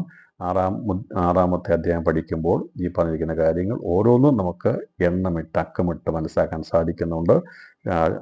അസമാധാനം ഉണ്ടാകുന്ന യുദ്ധം, ക്ഷാമം, അതുപോലെ തന്നെ മരണം, അങ്ങനെയുള്ള പല കാര്യങ്ങളും സംഭവിച്ച് പ്രകൃതിക്കുണ്ടാകുന്ന മാറ്റങ്ങൾ കൂടി കാണുമ്പോൾ ഇവർ പരിഭ്രമിച്ച് എന്ത് സംഭവിക്കാൻ പോകുന്നു എന്നുള്ള വലിയ പരിഭ്രമത്തോടെ ഉണ്ടാകും. ഞാൻ ചോദിക്കട്ടെ, ഇവിടെ സുനാമി അടിച്ചു വരുന്നപ്പോൾ ആരെങ്കിലും പിറ്റേ ദിവസം പറഞ്ഞോ എന്താണ് സംഭവിക്കാൻ പോകുന്നത് ഞങ്ങൾക്ക് അറിയുന്നില്ല? അവർ ഓടിയില്ലല്ലോ. അന്ന് പത്രവാസികളൊന്നും സംഭവിച്ചില്ലല്ലോ. ലോകത്തിന് എന്താ ഭവിക്കാൻ പോകുന്നു പറഞ്ഞിട്ട് അവരാരും പരിഭ്രമിച്ച് ഓടിയില്ലല്ലോ. അതിനെല്ലാം സദൈവം നേരിടുകയല്ലേ ചെയ്തത്. എന്നാൽ എതിർ ക്രിസ്തുവിൻ്റെ ഭരണത്തിൻ്റെ സമയത്ത് അവർക്ക് അതിനെ ധൈര്യത്തോടെ നേരിടാൻ കഴിയാതെ വണ്ണം ഭയപ്പെട്ട് പരിവേശപ്പെട്ടവരായി നിരാശയോടുകൂടി പരിഭ്രമം ഉണ്ടാകുന്ന, അവരുടെ പ്രത്യാശയെല്ലാം നഷ്ടപ്പെട്ടു പോയി എതിർ ക്രിസ്തുവിൽ ആശ്രയിച്ച് നിന്ന രാഷ്ട്രങ്ങളുടെ ആശ്രയം നഷ്ടപ്പെട്ടു പോകുന്നു. പക്ഷേ അത് താൽക്കാലികമാണ്. അതേസമയം അവരുടെ ഭയം നിലനിൽക്കുന്നില്ല എന്നുള്ളതും നമ്മളിവിടെ പ്രത്യേകമായിട്ട് മനസ്സിലാക്കേണ്ടിയിരിക്കുന്നു. ഞാൻ ഇത്രയും ഇത് വളരെ കൃത്യമായി പറഞ്ഞത് അത് ഈ പറയുന്ന സംഭവങ്ങളുടെ ബന്ധത്തിൽ പ്രസംഗിച്ചാരും ഭയപ്പെടുത്തി ആരെയും വിഷമിപ്പിക്കരുത്. ഇത് സംഭവിക്കാനുള്ള കാര്യം ഇപ്പോഴല്ല. കർത്താവിൻ്റെ കൃപായുഗമാകുന്ന ഈ കാലഘട്ടത്തിൽ പരിശുദ്ധാത്മാവുള്ള സമയത്ത് നടക്കുന്ന സംഭവങ്ങളെല്ലാം പരിശുദ്ധാത്മാവിൻ്റെ നിയന്ത്രണത്തിലാണ് നടക്കുന്നത്. എന്നാൽ പരിശുദ്ധാത്മാവ് എടുക്കപ്പെട്ട ശേഷം, സമയം എടുക്കപ്പെട്ട ശേഷം നടക്കുന്ന കാര്യങ്ങളെക്കുറിച്ചാണ് വെളിപ്പാട് പുസ്തകം രേഖപ്പെടുത്തിയിരിക്കുന്നത് എന്നുള്ളത് വചനപരമായ രീതിയിൽ മനസ്സിലാക്കിയെടുക്കണം. അതുകൊണ്ട് വല്ലവരും പറയുന്ന കാര്യങ്ങൾ കൊണ്ടോ ലേഖനങ്ങൾ കൊണ്ടോ എന്തെങ്കിലും കാര്യങ്ങൾ കൊണ്ടോ എവിടെയെങ്കിലും ഒരു ചുമന്ന മഴ പെയ്തെന്നോ അല്ലെങ്കിൽ അഗ്നിമഴ പെയ്തെന്നോ എന്തെങ്കിലുമൊക്കെ പറഞ്ഞ് പൊതുവെ വിശ്വാസ സമൂഹത്തെ തെറ്റിച്ച് കളയരുതെന്നുള്ളതും രാത്രിയിൽ പ്രത്യേകം ഓർപ്പിക്കുന്നു. ഇതൊന്നും കണ്ട് ഇളകിപ്പോവുകയോ ഞെട്ടിപ്പോവുകയോ ചെയ്യേണ്ടവരല്ല ദൈവമക്കൾ. നാം എന്നേക്കും നിൽക്കുന്ന വിശ്വാസമുള്ളവരായിരിക്കണം എന്നുള്ളതും പ്രത്യേകമായിട്ട് ഓർപ്പിക്കുന്നു. അത് പ്രധാന രണ്ടാമത്തെ വചനം മുമ്പായിട്ട് സംഭവിക്കേണ്ട കാര്യമാണ് എന്നുള്ളത് വളരെ വ്യക്തമാണ്. ഇനി ഈ വചനത്തിൽ പറഞ്ഞിരിക്കുന്ന ഭാഗങ്ങളുള്ള ബന്ധത്തിൽ അത് ഇവിടെ പറയുന്നത് 6-ാം മുദ്ര പൊട്ടിച്ചപ്പോൾ വലിയൊരു ഭൂകമ്പം ഉണ്ടായതിനെക്കുറിച്ച് നമ്മൾ ചിന്തിച്ചു. അതിതുവരെ സംഭവിച്ചിട്ടില്ല. അത് മുദ്ര പൊട്ടിക്കുന്ന സമയത്താണ് സംഭവിക്കുന്നത്. അതെപ്പോൾ സംഭവിക്കുന്നു എന്നുള്ളത് കർത്താവ് പറഞ്ഞതിനുള്ള ബന്ധത്തിൽ നമ്മൾ ചിന്തിച്ചു. അതിനുമായിട്ട് താരതമ്യം പഠിച്ചു കഴിഞ്ഞപ്പോൾ അത് തമ്മിൽ നമ്മൾ ഒന്നിനോടൊന്ന് ചേർത്ത് പഠിച്ചപ്പോൾ അത് അങ്ങനെയാണെന്നത് വ്യക്തമാക്കിയത് കൊണ്ട് തുടർന്നുള്ള ഭാഗങ്ങളിലേക്ക് നമുക്ക് ചിന്തിക്കാം. സൂര്യൻ കരിമ്പടം പോലെ കറുത്തു, ചന്ദ്രൻ മുഴുവനും രക്തതുല്യമായി തീർന്നു. ഇത് യോവേൽ പ്രവചനത്തോടുള്ള ബന്ധത്തിൽ നമുക്ക് കാണാനായിട്ട് സാധിക്കുന്നുണ്ട്. യോവേൽ പ്രവചിച്ച പ്രവചനത്തോടുള്ള ബന്ധത്തിലാണ് പറഞ്ഞിരിക്കുന്നത്. യഹോവയുടെ വലുതും ഭയങ്കരമായുള്ള ദിവസം വരും മുമ്പേ സൂര്യൻ ഇരുളായും ചന്ദ്രൻ രക്തമായി മാറിപ്പോകും. യോവേൽ പ്രവചനത്തിൻ്റെ 2-ാം വാക്യമാണ്.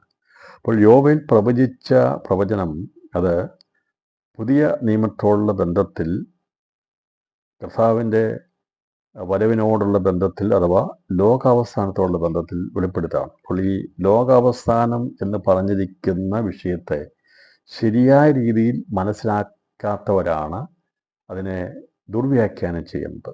ലോകാവസാനം എന്നുള്ള ഒരു ഒറ്റ ദിവസത്തെ സംഭവമായി പലരും അതിനെ പഠിപ്പിക്കുകയും ചിന്തിക്കുകയും ചെയ്യുന്നതുകൊണ്ടാണ് അതിൻ്റെ കാലദൈർഘ്യത്തെക്കുറിച്ച് മനസ്സിലാക്കാത്തതുകൊണ്ടാണ് അങ്ങനെ സംഭവിക്കുന്നത്. എന്നാൽ യോവേൽ പ്രവചിച്ചത് ഈ അപ്പോസ്തലനായ പത്രോസ് ദൈവസഭയുടെ സ്ഥാപനത്തിൽ പെന്തക്കോസ്ത് നാളിൽ അഭിഷേകം പ്രാപിച്ചു കഴിഞ്ഞപ്പോൾ ഇതേ വചനങ്ങളെ എടുത്ത് അവിടെ ഉദ്ധരിച്ചു.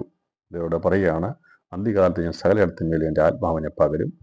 നിങ്ങളുടെ പുത്രന്മാരും പുത്രിമാരും പ്രവചിക്കും, നിങ്ങളുടെ യൗവനക്കാർ ദർശനങ്ങളെ ദർശിക്കും, നിങ്ങളുടെ വൃദ്ധന്മാർ സ്വപ്നങ്ങൾ കാണും. എൻ്റെ ദാസന്മാരുടെ മേലും ദാസിമാരുടെ മേലും കൂടെ ഞാൻ ആ നാളുകൾ എൻ്റെ ആത്മാവിനെ പകരും, അവർ പ്രവചിക്കും. ഇത്രയും സംഭവങ്ങൾ നിവർത്തീകരിക്കപ്പെട്ടു. ഇന്ന് നിവർത്തീകരിക്കപ്പെട്ടു. ലോകാവസാനത്തിൻ്റെ ആരംഭത്തിൽ യേശുക്രിസ്തുവിൻ്റെ 1-ാമത്തെ വരവുകൾ ആരംഭിക്കപ്പെട്ടു. ഇനി ആ ലോകാവസാനത്തിൻ്റെ അന്ത്യ നാളുകളിലേക്ക് നീങ്ങുന്ന സമയത്ത് സംഭവിക്കാനുള്ള കാര്യങ്ങളെക്കുറിച്ചാണ് അതിൻ്റെ 2-ാം ഭാഗം എഴുതിയിരിക്കുന്നത്. 19 വാക്യങ്ങൾ. ഞാൻ മീതെ ആകാശത്തിൽ അത്ഭുതങ്ങളും താഴെ ഭൂമിയിൽ അടയാളങ്ങൾ കാണിക്കും, രക്തവും തീയും പുകയാവിയും തന്നെ. കർത്താവിൻ്റെ വലുതും പ്രസിദ്ധമായ നാൾ വരും മുമ്പേ സൂര്യൻ ഇരുളായും ചന്ദ്രൻ രക്തമായി മാറിപ്പോകും. എന്നാൽ കർത്താവിൻ്റെ നാമം വിളിച്ചപേക്ഷിക്കുന്നവൻ ഏവനും രക്ഷിക്കപ്പെടുമെന്ന് ദൈവം അരുളിച്ചെയ്യുന്നു. അപ്പോൾ ഈ ലോകാവസാനത്തിൽ യേശു പ്രത്യക്ഷമായി. ലോകാവസാനത്തിൻ്റെ അന്ത്യത്തിൽ യേശു വീണ്ടും വരും. അപ്പോൾ ലോകാവസാനം എന്നുള്ളത് കർത്താവിൻ്റെ 1-ാമത്തെ വരവിനും 2-ാമത്തെ വരവിനും ഇടയിലുള്ള സമയത്തെയാണ് ലോക അവസാനം എന്നതുകൊണ്ട് അർത്ഥമാക്കുന്നത്. ലോകാവസാനത്തിൻ്റെ ആരംഭത്തെക്കുറിച്ച് പ്രവചിച്ച പ്രവചനങ്ങളിൽ പരിശുദ്ധാത്മാവ് ഭൂമിയിലേക്ക് വരും എന്നുള്ളത് പ്രവചിച്ചു, അത് നിവൃത്തീകരിക്കപ്പെട്ടു. ഇനി ലോകാവസാനത്തിൻ്റെ അവസാനത്തെങ്കിൽ കർത്താവ് 2-ാമത് വരുന്നതിനെക്കുറിച്ച് പറയുമ്പോൾ ആ വരുന്നതിനുള്ള ബന്ധത്തിലുള്ള കാലലക്ഷണങ്ങളെക്കുറിച്ചാണ് യോവേൽ അന്ന് പ്രവചിച്ചത്. നിവൃത്തിയാകാനുള്ളതാണ്. അന്ന് പ്രവചിച്ച പ്രവചനങ്ങൾ ഇതുവരെ അതിൽ ആ യോവേൽ പ്രവചിച്ച പ്രവചനത്തിൽ പരിശുദ്ധാത്മാവിൻ്റെ അഭിഷേകത്തെക്കുറിച്ചുള്ള അത് ദൈവസഭയുടെ ബന്ധത്തിൽ പൂർത്തീകരിക്കപ്പെട്ടെങ്കിൽ കർത്താൻ 2-ാമത്തെ വരവിനുള്ള ബന്ധത്തിൽ പറഞ്ഞിരിക്കുന്ന കാര്യങ്ങൾ അതിന് മുമ്പ് നടക്കേണ്ട കാര്യങ്ങളാണ് രേഖപ്പെടുത്തിയിരിക്കുന്നത്. അത് നിറവേറപ്പെടുന്ന എപ്പോഴാണെന്നുള്ളത് ഭാവികാല സംഭവങ്ങളുടെ ബന്ധത്തിൽ യോഹന്നാൻ വെളിപ്പെടുത്തി കൊടുത്തു. അതെപ്പോഴാണെന്നുള്ളത് നമുക്കത് മനസ്സിലാകുന്നു. അപ്പോൾ കർത്താവ് കുഞ്ഞാട് 6-ാമത്തെ മുദ്ര പൊട്ടിക്കുമ്പോഴാണ് സൂര്യൻ ഇരുളായും ചന്ദ്രൻ രക്തമായും മാറിപ്പോകുന്നത്. അപ്പോൾ ഈ പറഞ്ഞിരിക്കുന്ന പ്രവചനങ്ങളെല്ലാം എന്ന് നിവൃത്തിയാകുന്നു എന്നുള്ളത് കണ്ടുപിടിക്കണം. അപ്പോൾ അത് കണ്ടുപിടിക്കുമ്പോൾ വചന തെളിവിലൂടെ മനസ്സിലാക്കാൻ സാധിക്കുന്നു. അപ്പോൾ കർത്താവ് പറഞ്ഞ കാര്യങ്ങളും യോവേൽ പ്രവചിച്ച പ്രവചനങ്ങളും ഞാൻ പറഞ്ഞല്ലോ, ദൈവത്തിൽ പറഞ്ഞ ഒരു പ്രവചനം പോലും നിവൃത്തിയാകാതെ പോകത്തില്ല. അപ്പോൾ ഉൽപ്പത്തി പുസ്തകം മുതൽ പറഞ്ഞിരിക്കുന്ന പ്രവചനങ്ങൾ ഓരോന്നും നിവൃത്തീകരിക്കപ്പെടും. അപ്പോൾ ആ പ്രവചനങ്ങൾ എന്ന് നിവൃത്തീകരിക്കപ്പെടുന്നു എന്നുള്ളതിൻ്റെ വ്യക്തത നമുക്ക് പുതിയ നിയമത്തിലൂടെ വെളിപ്പാട് പുസ്തകത്തിൻ്റെ പഠനത്തിലൂടെ നമുക്കത് പൂർണ്ണമാക്കി കിട്ടുകയാണ് ചെയ്യുന്നത്.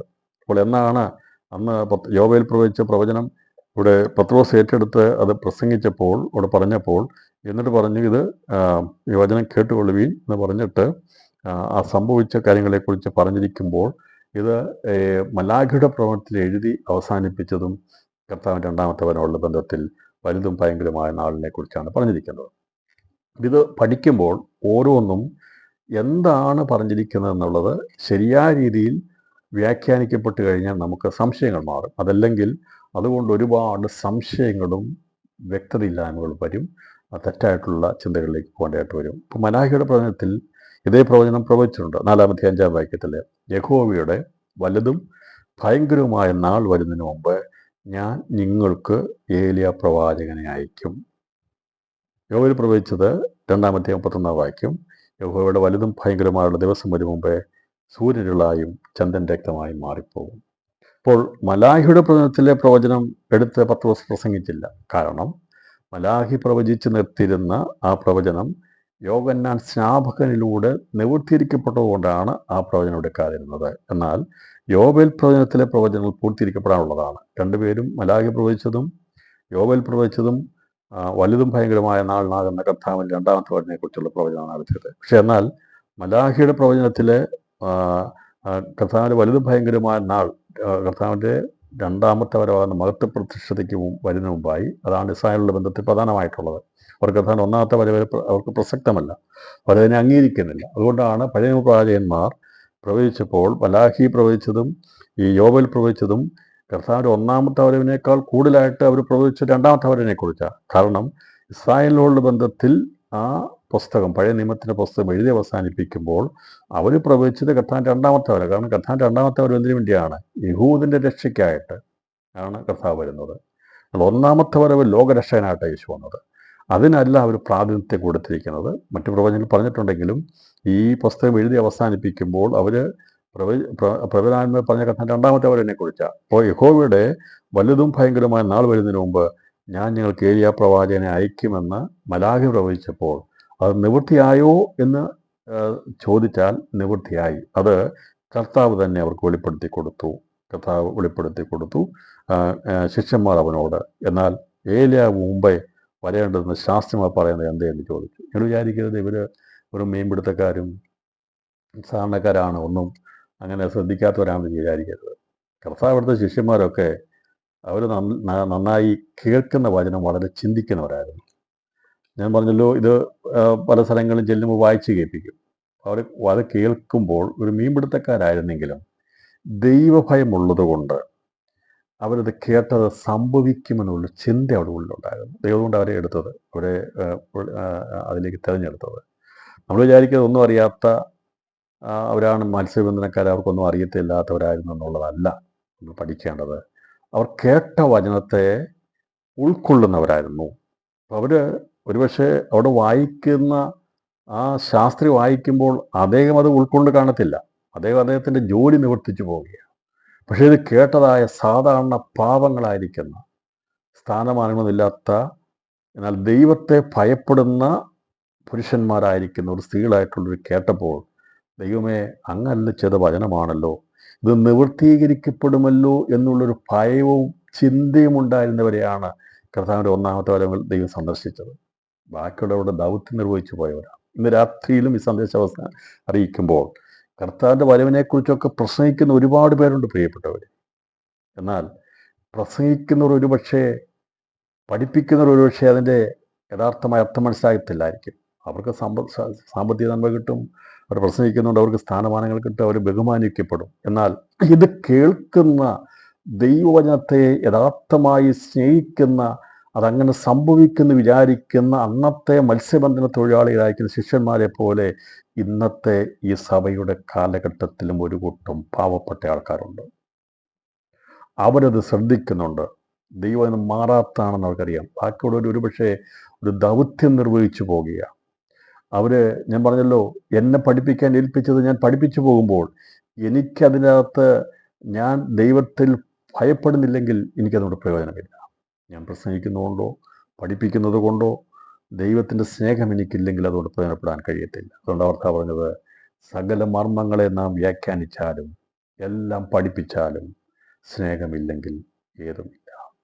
ക്രിസ്തുവിനോടുള്ള സ്നേഹമാണ് അന്ന് ശിഷ്യന്മാർക്കുണ്ടായിരുന്നത്. എന്ന് പറഞ്ഞാൽ ദൈവത്തോടുള്ള സ്നേഹം, ദൈവവാനത്തോടുള്ള സ്നേഹമുണ്ടായിരുന്നു. അതുകൊണ്ടാണ് ദൈവത്തെ തിരഞ്ഞെടുത്ത്. എൻ്റെ കേൾക്കുന്ന പ്രിയപ്പെട്ടവരെ, ഇത് ദൈവം ആരെക്കൊണ്ടും പ്രസംഗിപ്പിക്കും, ദൈവം ആരെക്കൊണ്ടും പഠിപ്പിക്കും. കാരണം അത് ദൈവത്തിൻ്റെ ഉദ്ദേശമാണ്. എന്നാൽ നമുക്കത് പ്രയോജനപ്പെടണമെങ്കിൽ നാം വചനത്തെ ഇഷ്ടപ്പെടുകയും അതിനെ അംഗീകരിക്കുകയും അത് ജീവിതത്തിൽ പകർത്തപ്പെടുകയും ചെയ്യുന്നവരാണെങ്കിൽ മാത്രമേ നമുക്കതുകൊണ്ട് പ്രയോജനമുണ്ടാകുകയുള്ളൂ. അതുകൊണ്ട് ശിക്ഷഗണങ്ങളെക്കുറിച്ച് പഠിക്കുമ്പോൾ അവർ ഈ പ്രധാനപ്പെട്ട ദിവസങ്ങളൊക്കെ ചെല്ലുമ്പോൾ ഇത് വായിച്ച് കേൾപ്പിക്കും. മലാഖയുടെ പ്രവചനം വായിച്ച് കേൾപ്പിച്ചപ്പോൾ ഇവിടെ മനസ്സിൽ കയറി, കർത്താവ് വലുതും ഭയങ്കരമായ ദിവസം വരും, അതിന് മുമ്പ് ഏലിയാ പ്രവാചകനെ അയക്കും. ഏലിയാ പ്രവാചകനെക്കുറിച്ച് കയറി അവരത് വെച്ചുകൊണ്ടിരുന്നു. യേശുവോട് ചോദിച്ചു, ഇങ്ങനെ ഞങ്ങൾ കേട്ടിട്ടുണ്ടല്ലോ, നീ വരുന്നതിന് മുമ്പായിട്ട്, യേശുവെ അങ്ങ് വരുന്നതിന് മുമ്പായിട്ട് ഈ ഏലിയാ പ്രവാചകൻ വരണ്ടേ? പക്ഷേ ഏലിയാ പ്രവാചകൻ വന്നില്ലല്ലോ. അപ്പോൾ നീ തന്നെയാണോ യഥാർത്ഥത്തിൽ മശിഹ എന്നുള്ള ഒരു ചിന്തയാണ് ഇവർ ചോദിച്ചത്. പക്ഷേ ഇവിടെ മലാഖി രേഖപ്പെടുത്തിയത് കർത്താൻ രണ്ടാമത്തെ വരവിനുള്ള ബന്ധത്തിലാണ് രേഖപ്പെടുത്തിയിരിക്കുന്നത്. പക്ഷേ ഒന്നാമത് വന്നപ്പോൾ അതുകൊണ്ടാണ് അവർ അംഗീകരിക്കാതെ പോയത്. അവർ നോക്കിയപ്പോൾ അവർ വിചാരിച്ചതുപോലെ ഏലിയാവ് വന്നില്ല. അവർ കരുതി വെച്ച് പഠിച്ചതുപോലെ അവരുടെ മസ്തിഷ്കത്തിൻ്റെ ചിന്തയിലൂടെ നോക്കിയപ്പോൾ അവർക്കതിൻ്റെ തെളിച്ചെടുക്കാൻ കഴിഞ്ഞില്ല. എന്നാൽ കർത്താവ് ദൈവത്തെ സ്നേഹിച്ച തന്നോട് അടുത്ത് വന്നിരുന്ന സാധാരണക്കാരായിരിക്കുന്നവരോട്, ദൈവഭയമുള്ളവരോട്, ആ ശിഷ്യന്മാരോട് ദൈവം പറയുകയാണ്, ശിഷ്യന്മാർ അവനോട് ചോദിച്ചു, എന്നാൽ ഏലിയ മുമ്പ് വരേണ്ടതെന്ന് ശാസ്ത്രിമാർ പറയുന്നത് എന്തേ എന്ന് ചോദിച്ചു. അപ്പം എങ്ങനെയാണ് അവർ മനസ്സിലാക്കിയത്? ശാസ്ത്രിമാർ പ്രസംഗിച്ച് കേട്ടതാണ്. ഇന്നും ഒരുപാട് ശാസ്ത്രിമാർ പ്രസംഗിക്കുന്നുണ്ട്. പക്ഷേ ഒന്ന് പ്രിയപ്പെട്ടവരെ, അതുകൊണ്ട് ഈ പ്രസംഗിക്കുകയോ അത് വ്യാഖ്യാനിക്കുകയോ പഠിപ്പിക്കുകയോ ചെയ്യുന്നതിലല്ല കാര്യം ഇരിക്കേണ്ടത്. അവർ വായിച്ച് കേൾപ്പിച്ചു, അവരുടെ ദൗത്യം, അവരുടെ ജോലി അത് ചെയ്ത് കേൾപ്പിച്ചു. എന്നാൽ ആ കേട്ടത് അധികം ശ്രദ്ധയോടെ കരുതിക്കൊണ്ടവരാണ് കർത്താവിൻ്റെ ഒന്നാമത്തെ വരവെങ്കിൽ യേശുവിൻ്റെ ശിഷ്യന്മാരായി തീർന്നത്. അങ്ങനെയാണെങ്കിൽ ഈ അവസാന സമയത്തും യേശുവിൻ്റെ വചനം ശ്രദ്ധയോടെ നമ്മുടെ ഹൃദയത്തിൽ കരുതിക്കൊണ്ടാൽ മാത്രമേ കർത്താവിൻ്റെ മധ്യാകാശ വചനത്തിൽ നമുക്ക് എടുക്കപ്പെടാൻ കഴിയത്തുള്ളൂ എന്നുള്ളതാണ് ഞാൻ പറഞ്ഞതിൻ്റെ സാരം. അത് നമുക്കൊരു പക്ഷേ വലിയ അറിവുകളോ വലിയ സ്ഥാനങ്ങളോ മാനങ്ങളോ ഒന്നും കാണത്തില്ലെന്നാൽ അന്നത്തെ ശിഷ്യഗണങ്ങൾ മീൻ പിടിക്കുന്നവരായിരുന്നു. പത്രോസ് യാക്കോബൊക്കെ മീൻ പിടിക്കുന്ന മറ്റുള്ള ജോലി ചെയ്യുന്നവരായിരുന്നു. അവർക്കൊന്നും ഇങ്ങനെയുള്ള പൗരോഹിത്യ ശുശ്രൂഷ യാതൊരു ബന്ധമുള്ളവരായിരുന്നില്ല. പക്ഷേ ദൈവം വായിച്ച് കേട്ടതെല്ലാം മനസ്സിൽ വെച്ച് നടക്കുമെന്ന് വിചാരിച്ചു. ഇത്രയും ചിന്തിച്ചാൽ മതി, കർത്താവിൻ്റെ വചനത്തിൽ പറഞ്ഞിരിക്കുന്ന കാര്യമൊക്കെ സംഭവിക്കും എന്ന് വിശ്വസിക്കുക. അതാണ് നമ്മുടെ ജീവിതത്തിൻ്റെ ഏറ്റവും പ്രധാനപ്പെട്ട ദൗത്യം. എത്ര പേർന്ന് ഈ വിഷയത്തെ ഉള്ളിലേക്കെടുക്കും? നമുക്ക് ഉള്ളൊന്നും അറിഞ്ഞില്ലെങ്കിലും കർത്താവ് പറഞ്ഞിരിക്കുന്ന വചനമെല്ലാം നിവൃത്തിയാകും. അന്ന് നിവൃത്തിയാകുമ്പോൾ എനിക്കും അതിൽ പങ്കാളിയാക്കാൻ കൃപ നൽകണമേ എന്നുള്ള ആഗ്രഹവും പ്രാർത്ഥനയുമായിരിക്കും ഉണ്ടായിരിക്കേണ്ടത്. ശിഷ്യന്മാർ ചോദിച്ചു, ഏലിയാവ് വന്നു. അവൻ ഏലിയാവ് വന്ന് സകലവും യഥാസ്ഥാനത്താക്കും സത്യം, എന്നാൽ ഏലിയാവ് വന്നു കഴിഞ്ഞു എന്ന് ഞാൻ നിങ്ങളോട് പറയുന്നു. എങ്കിലും അവർ അവനെ അറിഞ്ഞുകൊള്ളാതെ തങ്ങൾക്ക് തോന്നിയതെല്ലാം അവനോട് ചെയ്തു. അവണ്ണം മനുഷ്യപുത്രനും അവരാൽ കഷ്ടപ്പെടുവാനുണ്ടെന്ന് ഉത്തരം പറഞ്ഞു. അവൻ യോഹന്നാൻ സ്നാപകനെ കുറിച്ച് തങ്ങളോട് പറഞ്ഞുവെന്ന് ശിഷ്യന്മാർ ഗ്രഹിച്ചു. മത്തായി സുവിശേഷം 17-ാം അധ്യായം 10-13 വാക്യങ്ങൾ. അപ്പോൾ യോഹന്നാൻ ഏലിയാവ് വന്നോ എന്ന് ചോദിച്ചാൽ ഇന്നും ഏലിയാവിന് വേണ്ടി കാത്തിരിക്കുന്നതോട് ഞാൻ പറയുന്നത്, നിങ്ങളൊന്ന് വായിച്ചു നോക്കിയിട്ട് അതിൻ്റെ സംശയമൊക്കെ മാറണമേ. അന്നത്തെ കാലത്ത് ശിഷ്യന്മാർക്ക്, യഹൂദന്മാർക്കുണ്ടായ സംശയമായിരുന്നു ഏലിയാവ് വന്നു എന്നുള്ള സംശയമായിരുന്നു. അത് പറഞ്ഞപ്പോൾ കർത്താവ് പറഞ്ഞു, ഏലിയാവ് വന്നു. നിങ്ങൾക്ക് മനസ്സിലാക്കാൻ സാധിക്കുമെങ്കിൽ അവൻ യോഹന്നാൻ സ്നാപകനായിരുന്നു കർത്താവ് വ്യക്തമാക്കി കൊടുത്തു. ഇന്നും രണ്ടാമത്തെ നമ്മൾ പലരും പഠിപ്പിച്ചുകൊണ്ടിരിക്കുന്ന ഏലിയാവിന് വരുമെന്ന് പറഞ്ഞുകൊണ്ടാണ്. പക്ഷേ കർത്താവ് പറഞ്ഞു ഏലിയാവ് വന്നു. അതുകൊണ്ട് ഇതുവരെ ആർക്കെങ്കിലും സംശയമുണ്ടെങ്കിൽ, 2 സാക്ഷികളായിട്ട് വരുന്ന ഏലിയാവ് എന്നുള്ള സംശയം ആർക്കെങ്കിലും ഉണ്ടെങ്കിൽ ഈ ഭാഗം ഒന്ന് വായിച്ചു നോക്കി. യോഹന്നാൻ സ്നാപകനെ കുറിച്ച് ശരിയായിട്ടൊന്ന് പഠിക്കണം. അങ്ങനെ പഠിച്ചു കഴിഞ്ഞാൽ ഏലിയാവിനി വരത്തില്ല എന്നുള്ളതിന് വ്യക്തത കിട്ടും. അങ്ങനെ വലിയൊരു തെറ്റായ ചിന്തകളിൽ നിന്ന് മോചനം പ്രാപിപ്പാൻ കഴിയും. വചനത്തെ പഠിക്കണം, ഗ്രഹിക്കണം, മനസ്സിലാക്കണം. അതല്ലാതെ നമ്മൾ ഈ പറഞ്ഞ പ്രവചനം എടുത്ത് വായിച്ചിട്ട് നോക്കിക്കഴിഞ്ഞാൽ, അതേ മുമ്പേ കർത്താവിൻ്റെ മഹത്വം വലുതുമായ നാൾ വരും മുമ്പ് ഏലിയാവിനെ അയക്കുമെന്ന് പറഞ്ഞിട്ടുണ്ടല്ലോ. അപ്പോൾ അങ്ങനെ പറഞ്ഞിട്ടുണ്ടെങ്കിൽ ഏലിയാവ് വരും, പ്രധാന രണ്ടാമത്തെ മുമ്പ് ഏലിയാവ് വരുമെന്ന് പഠിപ്പിക്കരുത്. ആ പ്രവചനം യഹൂദനോടുള്ള ബന്ധത്തിൽ പറഞ്ഞു. അവർ ഒന്നാമത്തെ വരവിനോടുള്ള ബന്ധത്തിൽ അവർക്കതിന് പ്രസക്തമല്ലായിരുന്നു. യേശു ലോകരക്ഷകനായിട്ട് വന്നു. എന്നാൽ കർത്താവിന് രണ്ടാമത് വരുന്ന യഹൂദ രക്ഷയ്ക്കായിട്ട് അവൻ മേഘാരൂഢനായി വരുന്നു. അപ്പോൾ അതിനുള്ള ബന്ധത്തിലാണ് കർത്താവ് പറഞ്ഞത്. എന്നാൽ അത് സംഭവിക്കുന്നതിന് മുമ്പായി ഒന്നാമത് യേശു വരണം. അതവർക്ക് അറിയത്തില്ല. എന്നാൽ കൃപയാൽ നമുക്ക് കർത്താവിൻ്റെ പ്രത്യക്ഷതകളെക്കുറിച്ചുള്ള അറിവ് തന്നതിനായി സ്തോത്രം ചെയ്യാം. ജ്ഞാനികൾക്കും വിവേകികൾക്കും എല്ലാം മറച്ചു വെച്ച് നമ്മുടെ കർത്താവ് ഒന്നാമത് വന്നെന്നും ഇനി അവൻ മധ്യാകാശത്തിൽ വരുമെന്നും അവൻ രണ്ടാമത് വരുമെന്നും അങ്ങനെയുള്ള കാര്യങ്ങളെക്കുറിച്ചുള്ള കാഴ്ചപ്പാട് ലഭിച്ചിരിക്കുന്നത് ദൈവമക്കളാണ്, ദൈവസഭയ്ക്കാണ് ദൈവം അത് വെളിപ്പെടുത്തി തന്നിരിക്കുന്നത്. അപ്പോൾ ഏലിയ വന്നു എന്ന് ചോദിച്ചാൽ കർത്താവ് പറഞ്ഞ ഏലിയ വന്നു. മലാഖയുടെ പ്രവചനത്തിൽ പറഞ്ഞിരിക്കുന്ന 4-ാം അധ്യായം 5-ാം വാക്യത്തിൽ പറഞ്ഞിരിക്കുന്ന കാര്യങ്ങൾ കുഞ്ഞുങ്ങളെ അത് നിവൃത്തിയിരിക്കപ്പെട്ടു എന്നാണ് യേശു ശിഷ്യന്മാരോട് പറഞ്ഞത്. അപ്പോൾ അവർക്കത് മനസ്സിലായതുകൊണ്ടാണ് സഭയുടെ സ്ഥാപനത്തെങ്കിൽ പെന്തക്കോസ്ത് നാളിൽ പരിശുദ്ധാത്മാവ് വന്നു കഴിഞ്ഞപ്പോൾ പത്രോസ് എഴുന്നേറ്റ് നിന്ന് മലാഖയുടെ പ്രവചനത്തിൽ നല്ല എടുത്ത് പ്രസംഗിച്ചത്, അവൻ പ്രവചിച്ചത് പ്രവചന ഭാഗം യോവേൽ പ്രവചനത്തിലായിരുന്നു. യോവേൽ പ്രവചനത്തിൽ പറഞ്ഞിരിക്കുന്ന ഭാഗം പരിശുദ്ധാത്മാവിനെ അഭിഷേകത്തെക്കുറിച്ചും കർത്താവിൻ്റെ രണ്ടാമത്തെ വരവിനെക്കുറിച്ചുള്ള കാര്യങ്ങളെക്കുറിച്ചാണ് പ്രവചിച്ചത്. അതാണ് നിവൃത്തിയിരിക്കപ്പെടേണ്ടത്. മലാഖയുടെ പ്രവചനത്തിൽ പറഞ്ഞിരിക്കുന്ന പ്രവചനം പൂർത്തീകരിക്കപ്പെട്ടു. അത് പഴയ നിയമത്തിൽ എഴുതിയിരിക്കുന്ന പ്രവചനം പൂർത്തീകരിക്കപ്പെട്ടതാണ്. യോഹന്നാൻ സ്നാപകൻ വന്നതോടുകൂടി യേശുവിൻ്റെ അത്യുന്നതനായിരിക്കുന്ന ദൈവത്തിൻ്റെ പുത്രൻ്റെ അത്യുന്നത പ്രവാചകൻ ആയിട്ട് വന്നു എന്നുള്ളത് വളരെ വ്യക്തമാക്കി രേഖപ്പെടുത്തിയിരിക്കുന്നു. ഇത് വളരെ വ്യക്തമായി കർത്താവിൻ്റെ വലുതും ഭയങ്കരമായ ദിവസം വരുന്നതിന് മുമ്പ് എന്താണ് യോവേൽ പ്രവചിച്ചത്? ദിവസം മുമ്പ് സൂര്യനിരുളായും ചന്ദ്രൻ രക്തമായി മാറിപ്പോകും. അപ്പോൾ മലാഖയുടെ പ്രവചനത്തിൽ പറഞ്ഞിരിക്കുന്ന കാര്യങ്ങൾ കർത്താവിൻ്റെ രണ്ടാമത്തെ വരവിനുള്ള ബന്ധത്തിൽ പറഞ്ഞിരിക്കുന്ന കാര്യങ്ങളിൽ യോഹന്നാൻ സ്നാപകൻ വരുമെന്നുള്ളത് നിവൃത്തിയായതുകൊണ്ട് ആ ഭാഗം എടുത്തില്ല. എന്നാൽ യോവേൽ പ്രവചിച്ച ഭാഗങ്ങളിൽ കർത്താവിൻ്റെ രണ്ടാമത്തെ വരവിനുള്ള ബന്ധത്തിലുള്ള കാര്യങ്ങളെക്കുറിച്ച് അവൻ രേഖപ്പെടുത്തിയ കാര്യങ്ങളെയാണ് പത്രോസ് പറഞ്ഞത്. അതിൽ പരിശുദ്ധാത്മാഭിഷേകം എന്നുള്ളത് നമുക്ക് ലഭിച്ചു. അത് പെന്തക്കോസ്ത് നാളിൽ പൂർത്തീകരിക്കപ്പെട്ടു. ഇനി കാത്തിരിക്കുന്നത് കർത്താവിൻ്റെ രണ്ടാമത്തെ വരവിന് വേണ്ടിയാണ്. യഹോവയുടെ വലുതും ഭയങ്കരമായുള്ള നാൾ എന്ന് പറഞ്ഞിരിക്കുന്ന രണ്ടുപേരും മലാഖി പറഞ്ഞിരിക്കുന്നു, യോവേൽ പറഞ്ഞിരിക്കുന്ന ഒരേ ദിവസം തന്നെയാണ്. എന്നാൽ ഈ പറയുന്ന ലോകാവസാനം എന്നുള്ളത് കർത്താവിൻ്റെ ഒന്നാമത്തെ വരവിനും രണ്ടാമത്തെ വരവിനും ഇടയിലുള്ള കാലമാണ്. ആയിരക്കണക്കിന് വർഷങ്ങളാണ് ലോകാവസാനത്തിന് ആരംഭത്തിനും അവസാനത്തിനുമുള്ളത്. അപ്പോൾ അതുകൊണ്ടൊരു ചെറിയൊരു സംഭവമായി ഈ ലോകാവസാനത്തെ എടുത്ത് ഒറ്റ ദിവസം കൊണ്ട് സംഭവിക്കുന്ന വിഷയമായി ആരും പഠിപ്പിക്കരുത്. കർത്താവിൻ്റെ ഒന്നാമത്തെ വരവുകൾ ആരംഭിച്ച് കർത്താവിൻ്റെ രണ്ടാമത്തെ വരവുകൾ അവസാനിപ്പിക്കണം. അപ്പോൾ കർത്താവ് രണ്ടാമത് വരുന്ന വിഷയത്തോടുള്ള ബന്ധത്തിൽ പറഞ്ഞിരിക്കുന്ന കാര്യങ്ങളാണ് വെളിപ്പാട് പുസ്തകത്തിൽ മുദ്രകളുള്ള ബന്ധത്തിൽ, പറഞ്ഞ ഭാവികാല സംഭവങ്ങളുടെ ബന്ധത്തിൽ പറഞ്ഞിരിക്കുന്നത്. അപ്പോൾ ഈ കാര്യം മനസ്സിലായെങ്കിൽ വലിയൊരു സംശയത്തിൽ നിന്ന് നമുക്ക് രക്ഷപ്പെടാനായിട്ട് കഴിയും. അനേകർക്ക് വായിച്ചിട്ട് പിന്നെയും മനസ്സിലാകാതിരിക്കുന്ന കാര്യങ്ങളാണ് നമുക്ക് വളരെ വേഗത്തിൽ പരിശ്രമം വെളിപ്പെടുത്തി തരുന്നത്. അപ്പോൾ മലാഖയുടെ പ്രവചനത്തിൽ പ്രസ്താവിച്ചിരിക്കുന്ന യഹോവയുടെ വലുതും ഭയങ്കര നാൾ എന്നതും യോവേൽ പ്രവചിച്ചിരിക്കുന്ന വലുതും ഭയങ്കരമായ ദിവസവും ഒന്ന് തന്നെയാണ്. അത് കർത്താവിൻ്റെ മഹത്വ പ്രത്യക്ഷമായ രണ്ടാമത്തെ വരവിൽ യേശുവിൻ്റെ കാൽ ഒലിവ് മലയിൽ ചവിട്ടുന്ന ദിവസത്തെക്കുറിച്ചുള്ളതാകുന്നു. സകലേവൻ്റെ പ്രവചനം 14-ാം അധ്യായം 4-ാം വാക്യത്തിൽ പറഞ്ഞിട്ടുണ്ട്. മാനവഭാവത്തിന് പരിഹാരം വരുത്തിയ ശേഷം യേശു ഒലിവുമലയിൽ നിന്നുമാണ് അവൻ്റെ ശിഷ്യന്മാർ കാണുക സ്വർഗാരോഹണം ചെയ്തത്. സ്വർഗത്തിലേക്ക് കയറിപ്പോയ യേശുവിനെ അന്ന് ശിഷ്യന്മാർ കണ്ടതുപോലെ അവൻ വീണ്ടും വരുന്ന ദിവസത്തെയാണ് യഹോവയുടെ വലുതും ഭയങ്കരമായ നാൾ എന്നതുകൊണ്ട് ഇവിടെ രേഖപ്പെടുത്തിയിരിക്കുന്നത്. അവൻ പോയതുപോലെ വീണ്ടും വരുമെന്ന് പറഞ്ഞുകൊണ്ട് കാത്തിരിക്കുന്ന പാടുന്ന ആൾക്കാരുണ്ട്. പ്രിയപ്പെട്ടവരെ, കർത്താവ് പോയതുപോലെ വീണ്ടും വരുന്നത് അവനോടുകൂടെ നമ്മൾ വരാൻ വേണ്ടിയുള്ളവരാണ്. അല്ലാതെ കർത്താവ് പോയതുപോലെ വീണ്ടും വരുന്നത് കാണാൻ വേണ്ടി ഇരിക്കുന്നവരല്ല നമ്മൾ. കർത്താവ് പോയതുപോലെ വീണ്ടും വരുന്നത്, അത് സകലപ്രവചനത്തിൽ പറയുന്നത് ഒലിവുമലയിലേക്കാണ് കർത്താവ്, അവിടെ നിന്നാണ് സ്വർഗത്തിലേക്ക് കരേറിപ്പോയത്. അപ്പോൾ യേശു കർത്താവ് തൻ്റെ വിശുദ്ധന്മാരുമായി മണവാട്ടിയുമായി പരിവാരങ്ങളുമായി സ്വർഗാസ്വർഗത്തിൽ നിന്ന് ഇറങ്ങി വരുന്ന കാല് ചവിട്ടുന്നത് ഒലിവുമലയിലാണ്. അപ്പോൾ നമ്മൾ എന്തിനു വേണ്ടിയാണ് കാത്തിരിക്കുന്നത്? കർത്താവ് ഒലിവുമലയിൽ ഇറങ്ങുന്നത് കാത്തിരിക്കുകയാണോ? അല്ല.